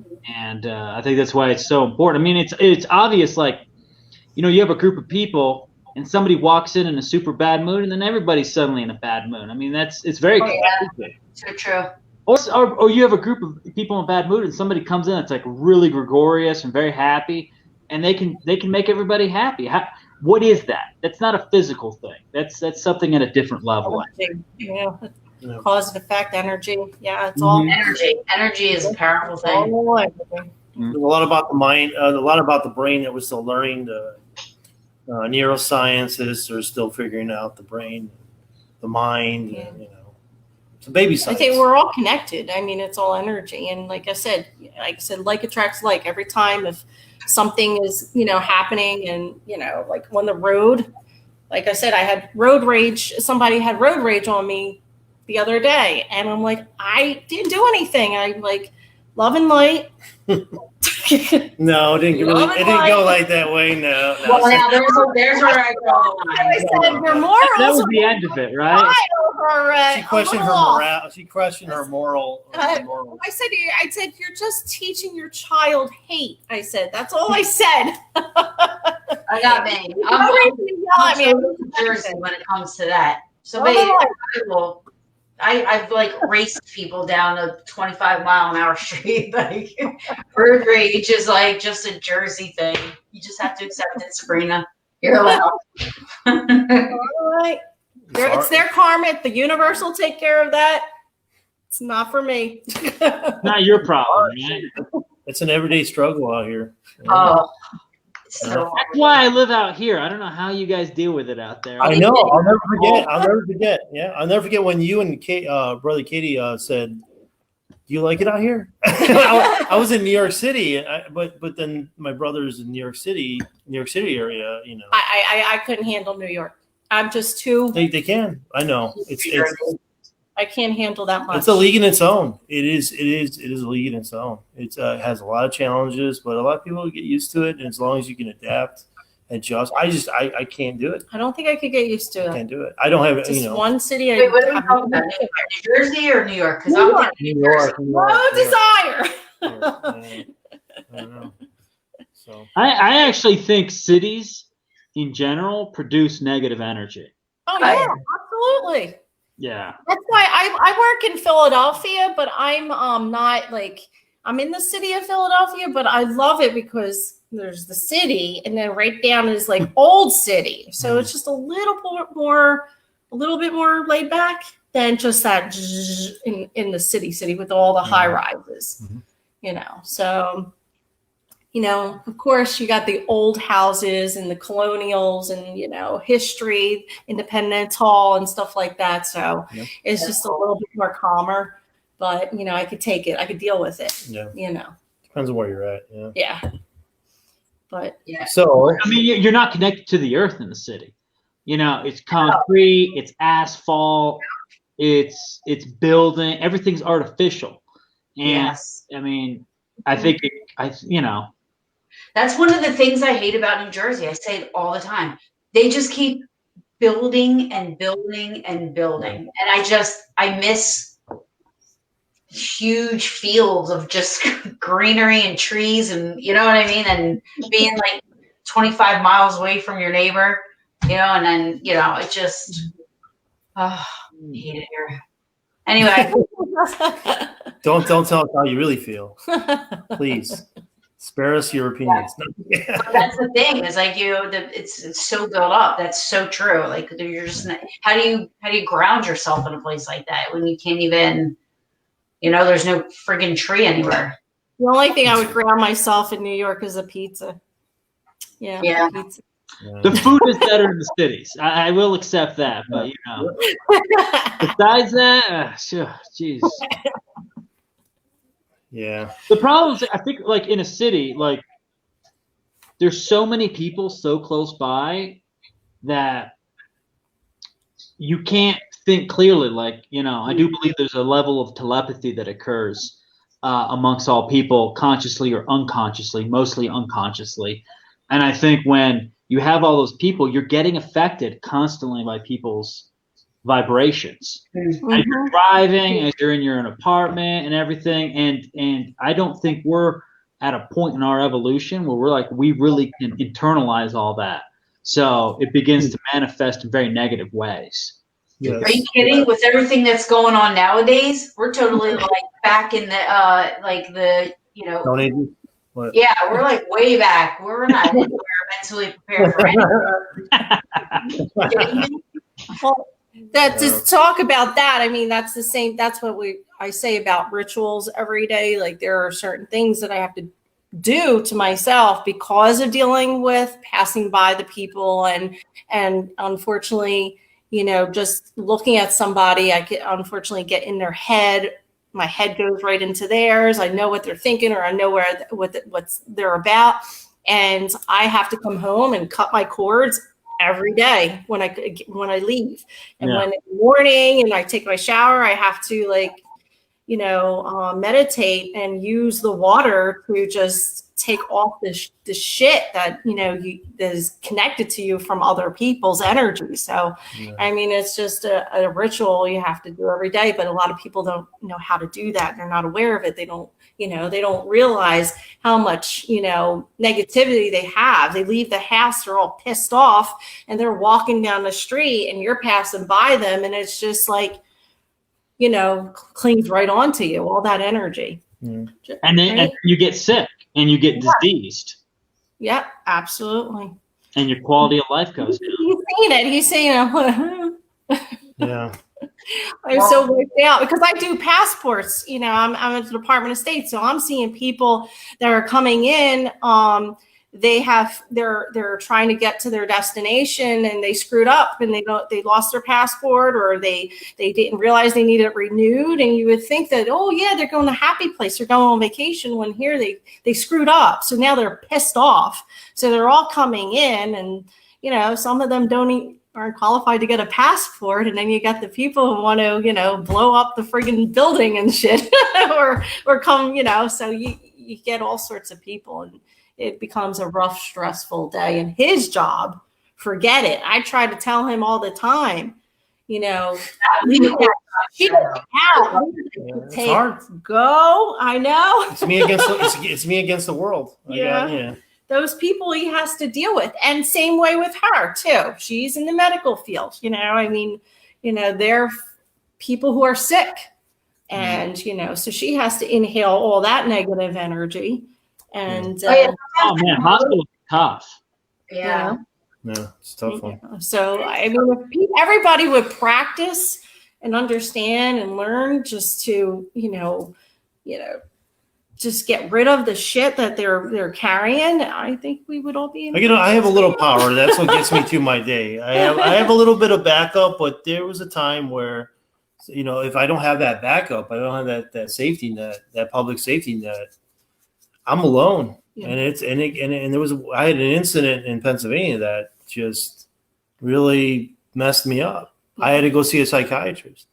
I'm a psychologist because of it, because I was betrayed by law enforcement. There was a situation that was just really negative on many different levels. It's like, take yourself back to when somebody accuses you, think of somebody being accused of being a witch, and then the whole village comes, with their torches and everything. Yeah. And then it was something like that. And then the one person that knew the situation comes, and you think it'll come to your rescue to sort of draw back the mob, turns on you. So that was a really interesting situation. And that was definitely a wake-up call. What can I do to prevent that from ever happening again? And you just have to live and learn. If you can survive whatever happens to you, if you can make it through that experience, Yeah. Well, right now this world needs a big cleansing. I'm building a Noah's Ark. Anybody else is saying I'm building Noah's Ark. There is a place where they have a Noah's Ark that is built. Where is it? I think it's Arkansas or Alabama or Kentucky, one of those places. And it's I'm going. And I'm bringing as many animals as I want. I don't care. I don't think any of us are welcome. No, really? No. Why not? Because I don't think we're good enough Christians. I got St. Michael on my back. That's a free pass. I think in the museum, I think they have alien life in one of the stalls too. I forget. I forget what it was. Maybe Sasquatch was over here. I mean, so somebody already built one. That's pretty cool. I said, I guess they're getting. I wouldn't want any people on there with me either. I'm like, no. But it's not going to happen by water. It's going to happen by fire. What? Fire. We've already did the flood. We did the fire now, and that's a cleanser. Fire's a cleanser, huh? Baptism by fire. Yeah, baptism by fire. Mm-hmm. Anyway, anything else with the Masonic? Any questions? I don't know. We didn't talk about the history, Matias. Did people even know what the heck we're talking about? What's Co-Masonry? Like, where does it come from? What does it mean? Is it clandestine? Was it formed in a garage or a basement out of nowhere? I would have to say, just like, all the religions, it was because underground, something underground. No. Well, no, I feel like it was like all the, like how, if you're going to parallel, I was thinking about this, like there was, you have, for lack of a better description, okay, here we're starting Catholicism. Yeah, but I don't like what this is, so I'm going to break off and I'm going to do, because I want to be able to marry women, where one doesn't, then one can, you know what I mean? So it's like, yeah, I feel like they just kept breaking off of each other and, creating new religions because they just didn't like this one started. That's an analogy. Yeah. No, that's not, she's not far from that. No, but we do have a direct. I'm not saying it's religious. I'm just saying like that's kind of like where like it branches off from another because it wants to do something different than what that one's doing. You know what I mean? So they go off and they create their own. Masonry is kind of weird in that male craft masonry is a little bit like a pyramid scheme, and that's not to insult any male craft brethren, but there was a bunch of lodges. And then some of these lodges got together and said, hey, let's form a Grand Lodge. This was 1717 in London. And then they spread. Yeah, I mean, I don't know. Sorry, I love London. The story doesn't end up well, in my opinion. But so they started spreading lodges, and they gave charters for new Grand Lodges. Grand Lodge of France, Grand Lodge of Massachusetts, so forth and so forth. The problem is if you don't get your charter, then you're not a Mason. So that's why I call it a little bit of a pyramid scheme. And so these male crafts are like, what? You're letting women in? You didn't get a charter from us. You're not a Mason. So me and Tony are not considered Masons by the Masons that are only men because we let women in. And women can't be Masons. Now, you say, well, why can't women be Masons? I've heard all sorts of ridiculous things. I've heard women can't keep secrets. True. I gotta go. See? That was a good one. Sorry, but go ahead. Let him finish.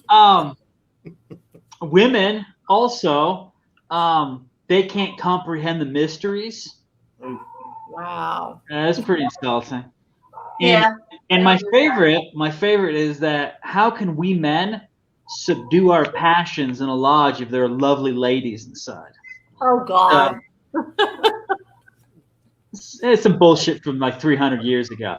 So I mean, maybe that's why men wear habits. Well, now they just say it's tradition, but that's a stupid answer. So. Well, there's only one that's really honestly true nowadays. What's that? The secret one. That women can keep secrets? That women can't keep secrets. That's it. The other two, I think, are wrong. You're funny. Wow. I don't know. I can keep a secret.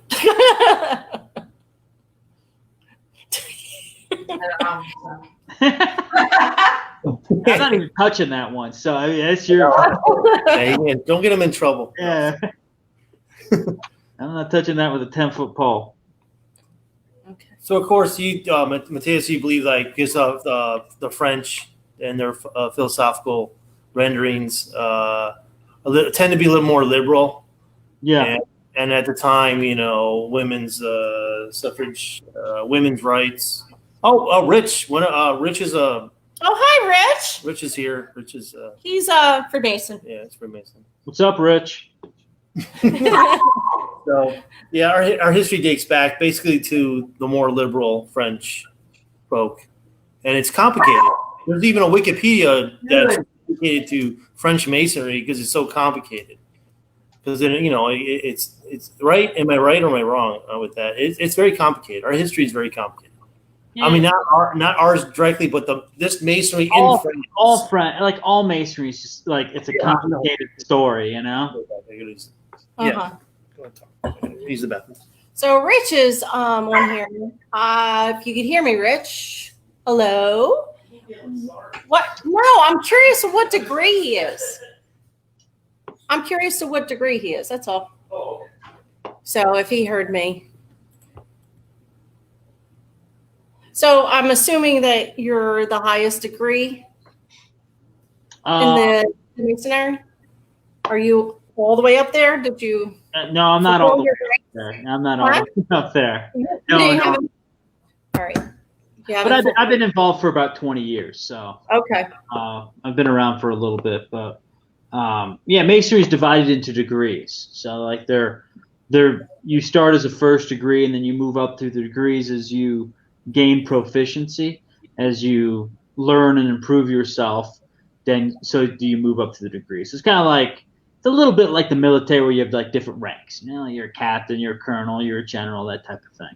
But it's not based on like how strong you are or anything. It's based on your commitment level and your willingness to try to improve yourself. But improve yourself how? Well, that's a good question, and Masonry doesn't really define it, but it's to become a better person. And in Masonry's opinion, to become a better person is become someone that serves society, serves your fellow man. But we can all do that in different ways, you know? True. We each find our own way, but it's to become less selfish and more caring about your neighbors. Like police officers and like firefighters and like, you know, our first responders and, you know, those people, they live a thing, you know, they have a career where it's selfless. Yep. Sure. And you get crapped on. Yeah. So, you know, I totally get that. That's awesome. I mean, it's, yeah, if I had to choose, I mean, I would have to choose Mason over like Catholicism for sure. You know what I mean? Because I feel like Catholicism, they're very, very judgmental too. That was the other thing. And but I don't know the Mason world, and I don't know if it's different when you have women involved or not. I mean, I feel like I kind of understand why they would want to have, you know, no women. I feel like when things are, you know, together, like when men and women are together, sometimes it can create, you know, issues and this and that and whatever the case may be. You know, mingle a little bit. Yeah, or, you know, just other things, you know. It's like whenever you have a unisex something, you know, like, you know, nothing ever runs smooth. So I think like every but that's okay. But that's okay. Like it doesn't need to run smooth. Like how do you create a society that is dedicated to the improvement of humanity and leave out half the population of the globe? All right. Like that doesn't make too much sense. To me, that's a little ridiculous. Like right. And how, you know, let me tell you something. You know, a lot of men get together and they turn into a bunch of barbarians. You know, you don't leave too many men to their own designs because we turn into Neolithic idiots. Okay? And I think, my opinion, you put too many women together, that's not too good either. But I don't want to comment on that. I don't want to be thrown. No, you're right. You're so right. And there is the co-mason, but there is also women craft too, like where it's all women, correct? Feminine masonry. Yeah, it's just women. I didn't know there was just women. Yep. Just men, just women, or then me and Tony, we're co-ed. Co-ed. Yeah. Co-ed. Yep. So do you balance that within the each grouping? Do you balance the men and women, or it doesn't matter? I've been in lodges where I'm the only man, and then oh wow, I didn't know. What lodge is that? Sorry, no, you're gonna get in trouble. No. I mean, some of the lodges, I've been in lodges in California. It was all women. The lodge, one of our lodges in Salt Lake City, it's currently active members. It's all women. It's just different. Well, I mean, look, I've been in lodges with a lot of men. Actually, in France, I attended lodges that were only men, and I've attended lodges that are only women, and then I've been in lodges that it's 50-50, literally like there's 10 men and 10 women, and the one that is balanced feels balanced. They're the most productive, the most energetic, and the most useful. When you have too many men or too many women, and let me correct that because I hate using those. It's not gender, it's energy. So it's masculine energy and feminine energy, which typically women have more feminine energy, but that's not always the case in my opinion. So when the energy is balanced, masculine and feminine, that's the most how do I put it? It's most conducive to magical work. Mm-hmm. No, I agree. I think if I had a choice, I would want to do the co-ed.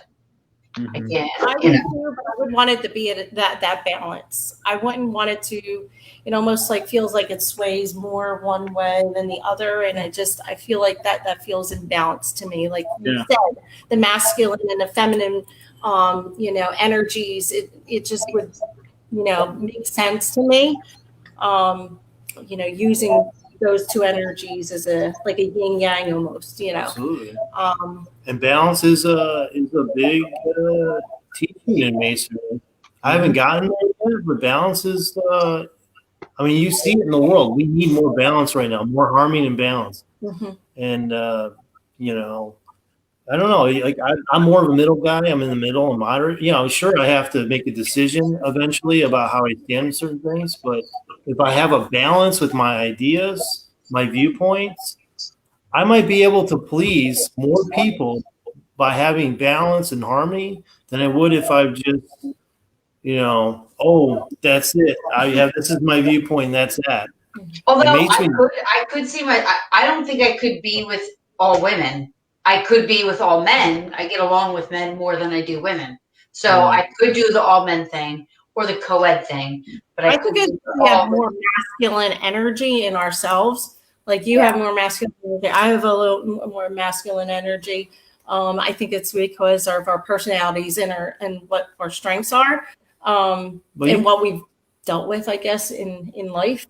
Well, we go back to ritual work. So if you're the only male in that lodge, you have to pick up your male brothers, their energy and the positions they're in, and bring that with you to try to create that balance. I feel like you would overcompensate. Like you would have to overcompensate the masculine energy for that imbalance. I don't know. Maybe I'm reading this wrong. Like you said, the physically, obviously, like Matias is saying, that he was the only male in the Salt Lake City Lodge that we have.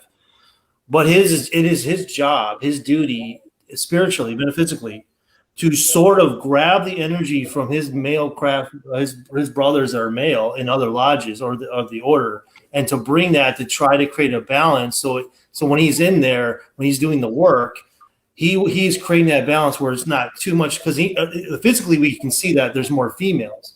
So now it's his duty, his job spiritually, to sort of create that balance and harmony within that lodge by bringing the other energies from the male brothers into that lodge, and to create some sort of where, of course, physically, he can't do that, but spiritually he can do that. And I know he can, because, he's been taught that. I know he has. And to add to that, Tony, maybe. I'd be like, this is my opinion about co-masons. So to some degree, like I find all the women that are co-masons to be more masculine, and I find all the men to be more feminine.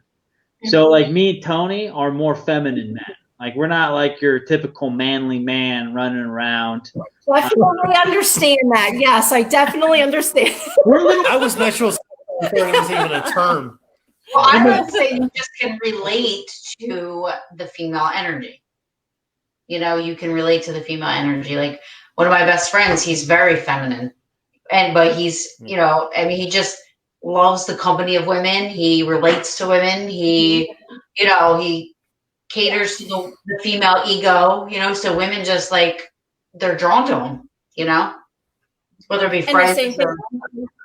I feel more you even said I had more masculine energy. You have a lot of masculine energy, for sure. So I can understand your point of view with the females having that masculine energy. Yeah, I didn't think about that. And then see, they're helping Brother Matias. And he would know that to do the whatever placement. Well, they're making me more feminine. I'm making them more masculine, in my opinion. Yeah. And the goal is something androgynous. Like, I think that the goal is balance, you know. Yeah. And, because I think, like, you know, as human beings, we either we have estrogen and testosterone, and that can play havoc with us. But we try to balance those levels out. I think we get closer to the truth. We're more calm. We have more insight, and we can gain greater wisdom that way. Mm-hmm. Yeah. Can I get amen? How do you recruit? Like, so is it like when I was on the other night, the NPS, is that what is your main focus when you're recruiting new members in the lodge? We don't recruit. Oh, it's not a recruit. Okay. There's no recruiting. We're not allowed to. That's one of our rules. We don't recruit. People have to find us, you know. So we try to make ourselves like known, so people know that we exist. But we're not supposed to recruit. We don't really care about numbers. Numbers aren't important. Doesn't matter. What I'm saying, like, so if I wanted to join, like, where would I even? I don't know anything, right? But I'm like, oh, I started after this. I'm like, he really spoke to me. I want to join. Now, where would I go? Like, how would I find that? You know, yeah, you typically talk to somebody that you know. Okay. You know, but we don't. The numbers. You know, the problem, in my opinion, today is that all the organizations in the world, all they're looking for is more recruits, more people, bigger numbers, more money coming in. We don't care about that. Money doesn't matter to us. Numbers don't matter to us. It's the quality of people, so that our gatherings are more potent with the work. So having like-minded people, not necessarily people that agree with each other, but just like-minded in the pursuit of wisdom and venturing into the unknown and believing that there are worlds invisible. You gather those people, and you can really do something special. Just filling a room with people that aren't on the same level, you're not going to produce any magical workings. Mm-hmm. Mm-hmm. True. I agree. Preach it. Yeah, I mean, imagine like you guys do paranormal stuff. Imagine you have a bunch of room with nobody that believes in it. Right. You're not going to accomplish anything, you know. Right. Yeah, but we like, there's like you said, we were talking about the balance. We do have when we do the interviews and we're recruit or take applications, and we do an interview process, and it's basically a mishmash of different religions, because like you said, we were dealing with different house blessings and stuff. So you got to be open-minded, first of all. That's the number one thing. Second of all, you know, we want other people who have different religions, like paganism, or, you know, maybe they have Buddhist or something that we, you know, I'm Catholic, so I would do something in the house where it involves Catholic with the clients who are Catholic. Mm-hmm. If they were Buddhist, I really can't really touch that. I might know and help, but, you know, we have different types of people in our group to deal with certain levels. And then you have the people who are scientists only. They only want to deal with the techie stuff. And then you have your skeptics. So, you know, and we have to have skeptics, because, you know, you kind of bounce those things off of each other. Mm-hmm. And that's where our balance comes in when we have a group of paranormal going out into the field. We have everybody. But I think one important thing is you got to be open-minded. Just got to be completely open-minded. Even if you're a skeptic, they're in there for a reason. They're skeptic because they want to be proven that they're no longer be skeptic anymore. You know, they want to see something to make them believe, or find that spiritualist within themselves. So, but it always comes right down to that. You know, humans are believing creatures. Like, belief is everything to us. It's the beginning and end of what we are. You know, what a miserable life to believe in nothing. Right. True. We know people like that. Yeah, and they're probably miserable. I mean, belief is everything. You know, we want to believe. We want the world to be magical, you know, and we don't want a boring world that's mechanical and dry and cold.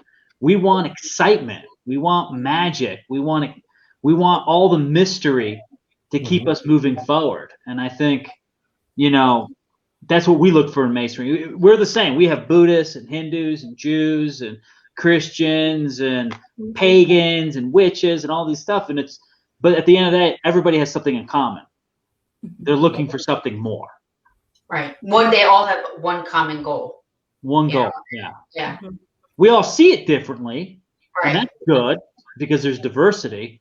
But, you know. And education, which is awesome. It's always good to learn. And you know, like, I love that. I love learning. You know, like you said, if you're open-minded, you get to learn everybody's, you know, belief system, and you get to understand it. And that's why we're spiritual, you know, and instead of we're like, okay, I'm Catholic or this person's right. If you're open-minded, then you're really considered spiritual.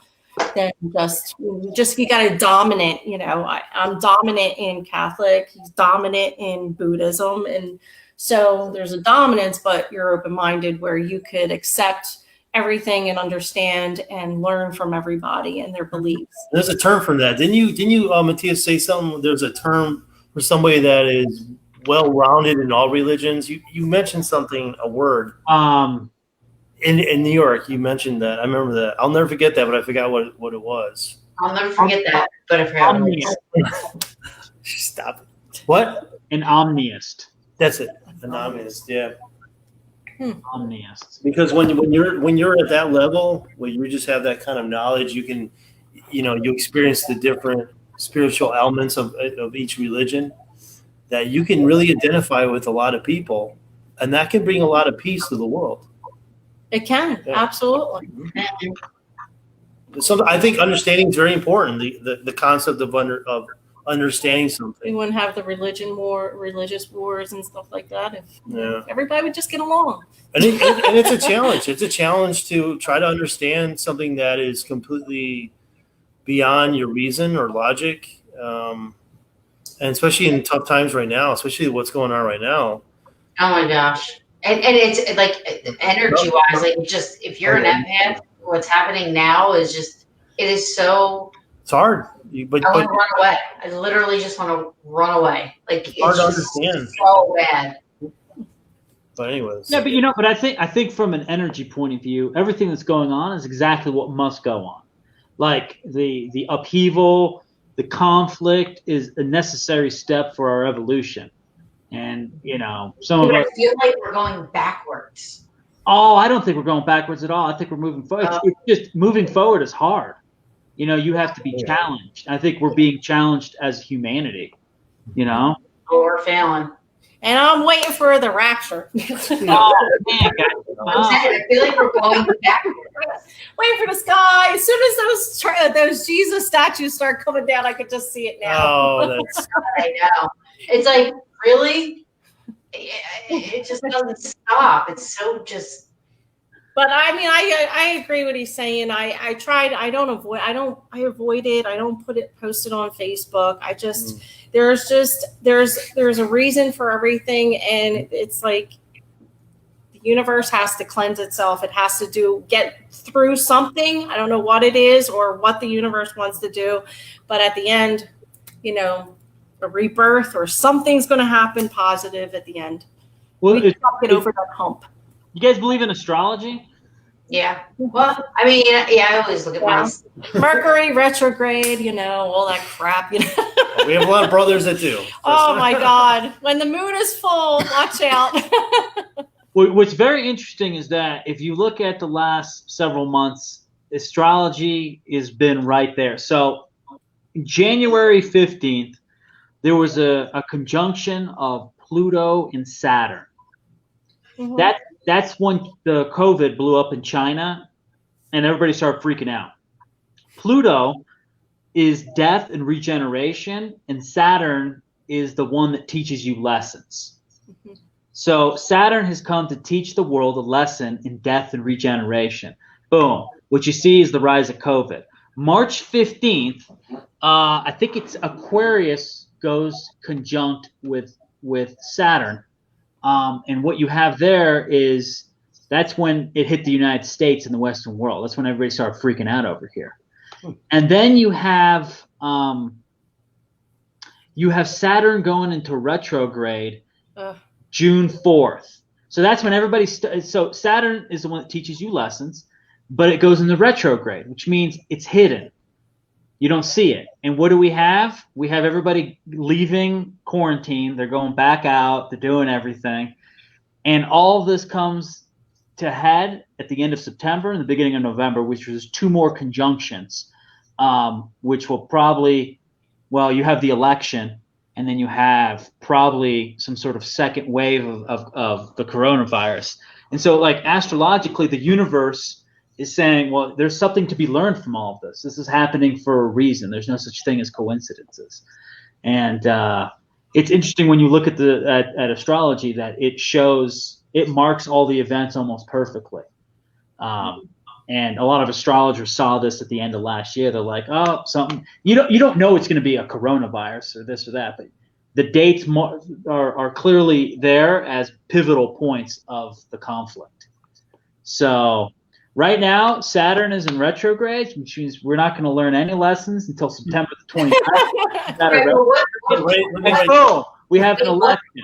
What planet decided that, all this other stuff that's going on, like besides COVID, where like, the entire Atlanta police department's like, screw you guys, we're going home, and they're basically like, and everybody, all this racial stuff and all this, oh my God, all this, let's erase history and all this divide and There's 2 reasons for it. First of all, in my opinion, none of this would be happening in the process without COVID.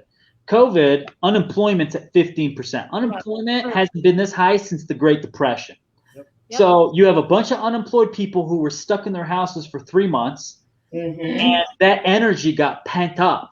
The second part of that Saturn is lessons you haven't learned. Racism, though we're living in a much better time now than 100 years ago, correct, we still haven't worked out all those issues. So all of this is cascading to stuff, our karma has to be worked out as a nation. People think karma is an individual thing, but a nation carries a karma, and humanity carries a karma. So we're working out. That doesn't mean that everybody that's acting is acting rightly or rationally, but it's coming to head the conflict. So we have to deal with it. Now, some people are going to overreact to the situation. That is really happening. And that's part of the problem. You can't overreact either. No. It's like I don't know, 87% of this country is overreacting. What's that percentage number? I want to know. No, what? Hey, nothing. Anyway. The number. Well, before we go, Taryn did want to talk to you about aliens. Since you live by NORAD.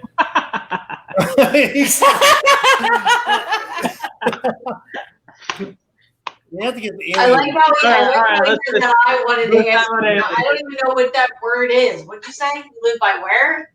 NORAD.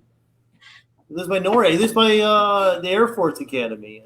NORAD's not far. Cheyenne Mountain, right? Yeah, right down the street. Right down the street? Yeah.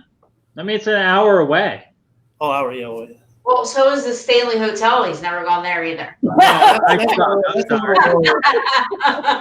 That drives a little more committed. You got to commit to that. Anyways, all right. So. He probably has to go to dinner now. Yeah. Ask your question about aliens. I love it. No, I don't know. No, come on. I brought it up in the beginning. I said Men in Black and all that stuff. But that is funny you said that. Something happened. Have you seen lights in the sky? Yeah. Have you ever anything unusual in the sky? Anything that you can? And you're a beacon right there.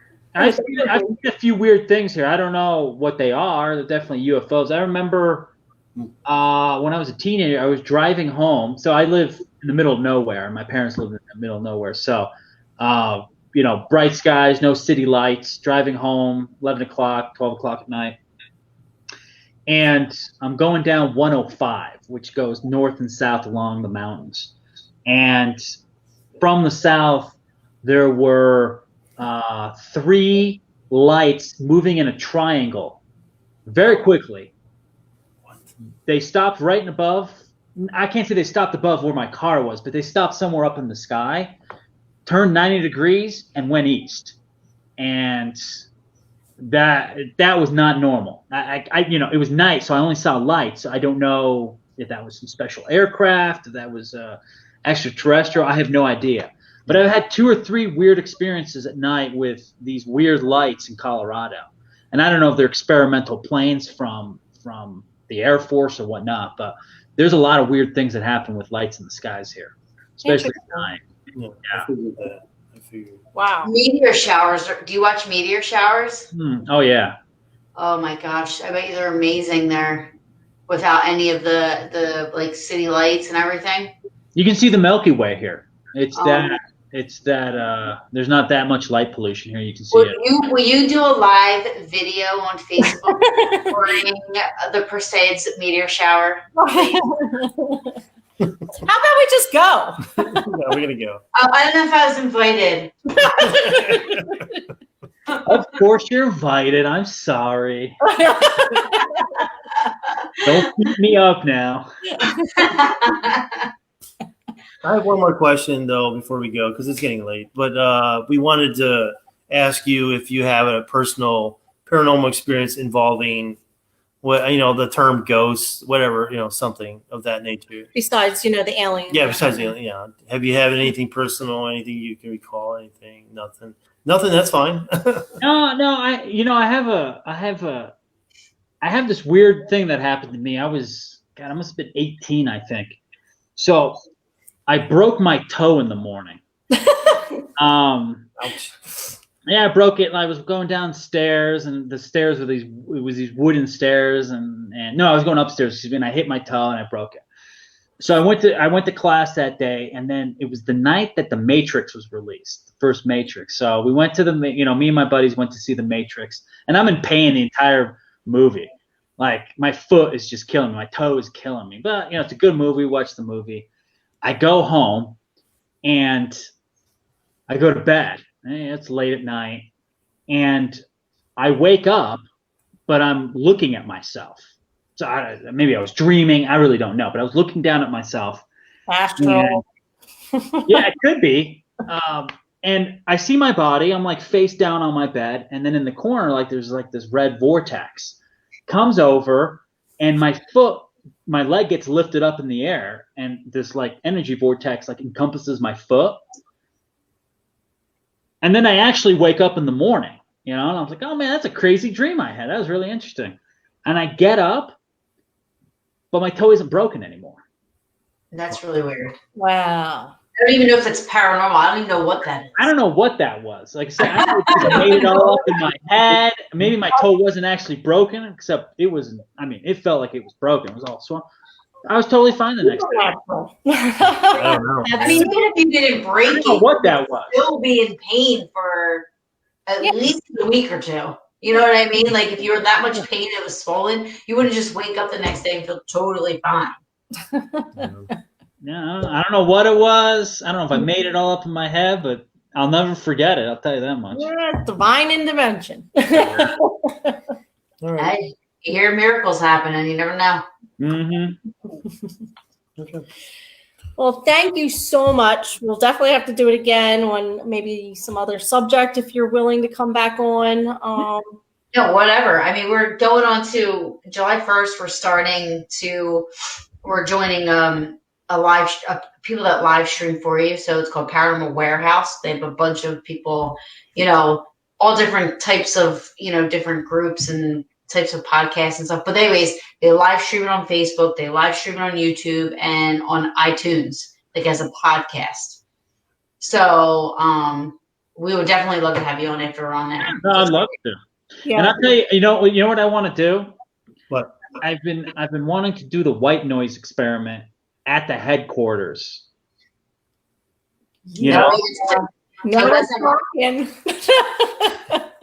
I've been meaning to buy some recording equipment and just leave it there overnight when no one's there and just record and see if we pick anything up. That would be awesome.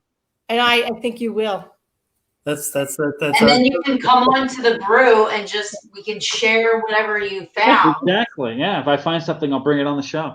Yeah, that would be cool. Sounds like a plan. Yeah. Well, this was an awesome show. I thank you so much for your time. Thank you guys for having me, and we'll connect again. It was very nice meeting you, and we could probably talk to you for 3 more hours. I mean, I'm just like so intrigued and loving this because I'm learning stuff. So you'll have to come back on. I could go on for hours too. All right, guys. Well, until next time, then, right? Until next time. Thank you. Bye, guys. Thank you so much. Bye. Have a nice night. You too. All righty. Bye-bye. Hey. That was good. That was a good show. I told you that was my first time meeting him. So, I mean, I have him on Facebook, but it's my first time meeting him in person, hearing from him. And so he's awesome. He's an amazing speaker. That's why I recommended him, because he can cover any subject. Yeah, we talked about a lot of shit. Yeah, he's a better speaker than I am. He can talk. He's very, knowledgeable. I mean, he could go on with anything, any subject or any religion, and just, really pick it apart. So I know that our subject matter was very considered controversial to some people still in today's day, but and that's fine. But it intertwines. That's why it was so good absolutely. to have him. People don't realize how much is involved between what they do and what we experience in the paranormal level. So it really is, we have something in common, even though that's like, that's an organization, the Masonic, and, it's just, the metaphysical. To me, they parallel. Yeah, exactly. They totally parallel. Correct. I mean, there's a lot that we deal with that, they experience. Yeah, we deal with the mysteries. As paranormal investigators, we deal with the mysteries. As even Kenny, our skeptic. I'm surprised he was not. Yeah. One question I didn't get to ask him. He says the work that we do. What does he mean by that? Like when you say paranormal, the work we do, we are either helping private houses, we're raising money, we're communicating, we're helping people, we're mediums, we're helping people. Like what? So to me, in the paranormal world, that's what the work is. What is the work when it comes to the Masons? Did he ask that? Oh no, I didn't get to ask him that. I wanted to ask him that, but I didn't get a chance to ask him. I think it's a level like kind of a level where they go more like spiritually. It's not even spiritual. It's not even spiritual. It's just it's their like own inner. Yeah, you build a temple. Yeah, you build a like a higher temple. You build a temple to yourself, but within yourself though. Like each person is a stone. Like so allegorically, each person is a stone. Each stone is not special. But you can take it further. Like so, there's a rough stone and a perfect stone. You're constantly chiseling away your imperfections so that you can make something more perfect, something more beautiful, something more wise. So it's all about, but it's personal work. Is what I'm saying. No, but we got it's like it's a whole group of us that work together to build this temple, to build something. It also builds like in the profane level, like the stuff that we learn in Masonry, we can apply it to the public service. It actually like trains us to be public servants. So because like I think he did say that. Yeah, like the American Masons are huge influential to the founding of our country. So George Washington was a Mason. Ben Franklin was a Mason. In fact, Ben Franklin was a Grand Master of Pennsylvania. And there's like several other founding fathers of this country that were Masons. So basically, they studied philosophy, and one of the bases of our founding of our country is a work by Plato, which is the Republic. So, and these Masons knew that because Masonry goes way back before America was even born, and Masonry knows what works. So, like in our lodge, we have a certain system that works. There's a speaker. So in our nation, we have a speaker of the house. The speaker of a house in a Masonic lodge is the master of the lodge, and he speaks before his audience. He speaks before other people that are officers, other people that are also representative of that room, of that lodge. And so what happened was a lot of Freemasonry read the Republic, but we don't have Republic never became basically a materialized entity.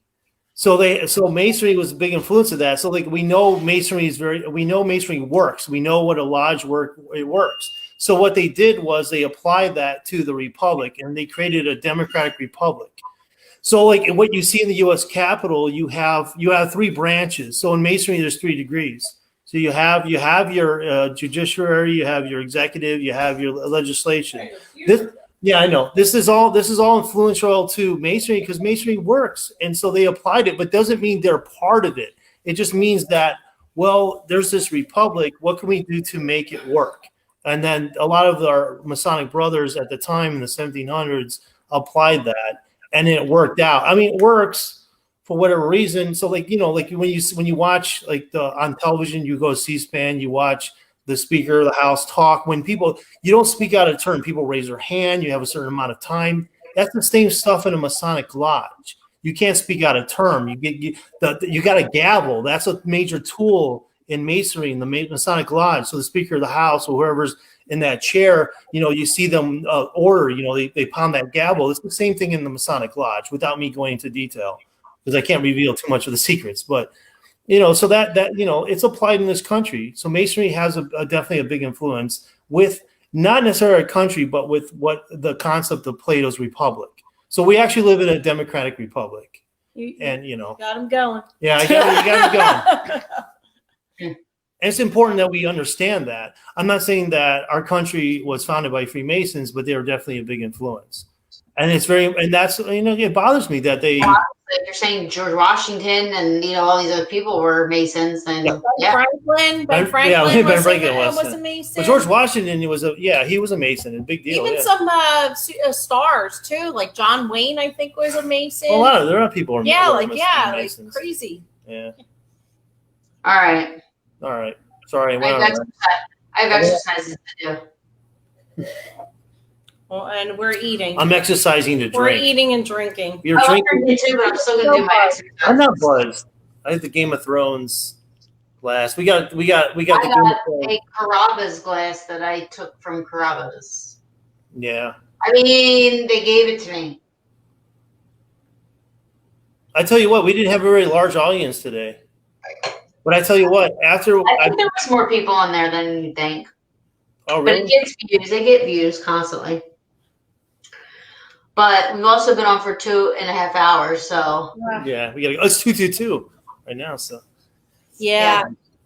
But we'll be on next week. Next week is next week July 1st? Yeah. We start Next week we start with Paranormal Warehouse. Yes. We're moving up. Yeah, and we have Chris DeCessor on. Oh, that's awesome. He's an amazing speaker. Yeah. We're going to have Chris DeCessor on, yeah. That's going to be a 2-hour too. He blew me away when I saw him in the Central Paracon. And, well, we only have 7, but here we only have 7 to 8. I think I'm going to ask Daryl. I think the 8 to 8:30 is open. So if we go over a little bit, that might be okay. But that's what I wanted, because obviously sometimes our shows go over a little bit. Yeah, he can talk. So, I'll double check with him. Okay. And make sure that if it's okay. Because remember when we talked to him, he said sometimes people go over, but you want to make sure there's no show right after you. And that's why I picked the 7 to 8 slot, because that 8 to 8:30 was open, Mm-hmm. But I guess I have to look at the calendar. But I'll ask him about that. But I can't wait. It's awesome. I know. It's going to be great. We got all our slots taken and filled up, and it's all good, man. Yeah, we have a guest through August 5th, and then so I think we have Chris, and then we have the medium Lisa. She's a medium and an author, and then we have is that James Nito on the 15th, Pam and Steve on the 22nd. Mm-hmm. And we're looking to get Anthony on the 29th, and then John Brightman on August 5th. Yeah, so we got Anthony Holmes. We'll try to reach out, mm-hmm. Brian Kano, and maybe Mike Like, what the hell? What the Oh, heck? jeez. Wait, why did that turn on? The light just turned on. Up and it wasn't, Oh, it's well, been sticking. we have a live paranormal experience. No, I'm just kidding. It looked like it, Yeah. but it was. But yeah. And then at that point, people Right. want to come on with us. Yeah. And I told Daryl he's got to come back on. Yeah. Oh, For yeah. like, on the warehouse. Yeah. I want And, Justin, I want Justin back on. Justin. The one and only. The Justin? Oh, Dustin. Dustin. Did I say Dustin? Dustin. I meant, sorry, Dustin. Sorry, I've been drinking. Yeah, he's got to come back on. I mean, because he's, Gettysburg, so for sure. Yeah, Gaysburg. Yeah. Not just that. Like, I'm just curious about stuff. Yeah, no, for sure. He'll come back on. Yeah, I know. Anyways, all right. All right, girlie. I'm going to cook food. I'm going to go do my exercises, and I'll see you guys Friday. Yeah, definitely. Yeah. I might be a little late. But, so this Friday, we're going to Fort Mifflin. Yeah. What? I was just telling everybody, all of our 1 million listeners, that we're going to be at Fort Mifflin on Friday and Saturday helping out. So that's going to be an awesome time. Yeah. And Mustafa and Daryl from Ghost Hunters is going to be there. Uh-huh. And I believe tickets are still available. We're sharing the flyer. Mhm. So it's going to be my first investigation in a long time. Mhm. Same here. Or paranormal event. It's going to be good to see people. So And we got some, Anthony got some new equipment. Ooh, watch He out. got, what did you get? A full spectrum video camera? Yep, but it's built in. The IR is built into it, and it has a scope underneath to shoot further distance for the and pitch black. And I got a new recorder. It looks electronic pretty recorder. cool. Yeah, It's it's nice just and nice. light and little. Yeah, little. And Very nice quality. It's kind of heavy for being small. And then I have Cambridge Labs, a EMF meter that is awesome, very very accurate, very good. it's nice and light too. It's light, so- but it's not cheesy. It's very it's smaller accurate. than the Mel, I mean, like, oh. And I'll give it to. Don't Yeah. forget the Ovilus. I mean, it's made by. I don't- Text me until I remember it. Alrighty. I'm ready to rock and roll. To be honest with you. So. All right, so Wait, till hold on. next week. I can't wait. I'm excited. Okay. Okay. Oh, Sunday, you guys are coming over. Yeah. Come over. All right, cool. I'll see you all weekend. Yeah, well, we're gonna be together. Sleepover Saturday night. Hell. Oh, that'd be. Yeah. Why not? Let's do it. No, I'm kidding. I don't know. You can. I mean, we're closer from Fort Mifflin. You know what I mean? Right? I mean, maybe we can sleep over at the airport and just like join the rest of the commune there or something.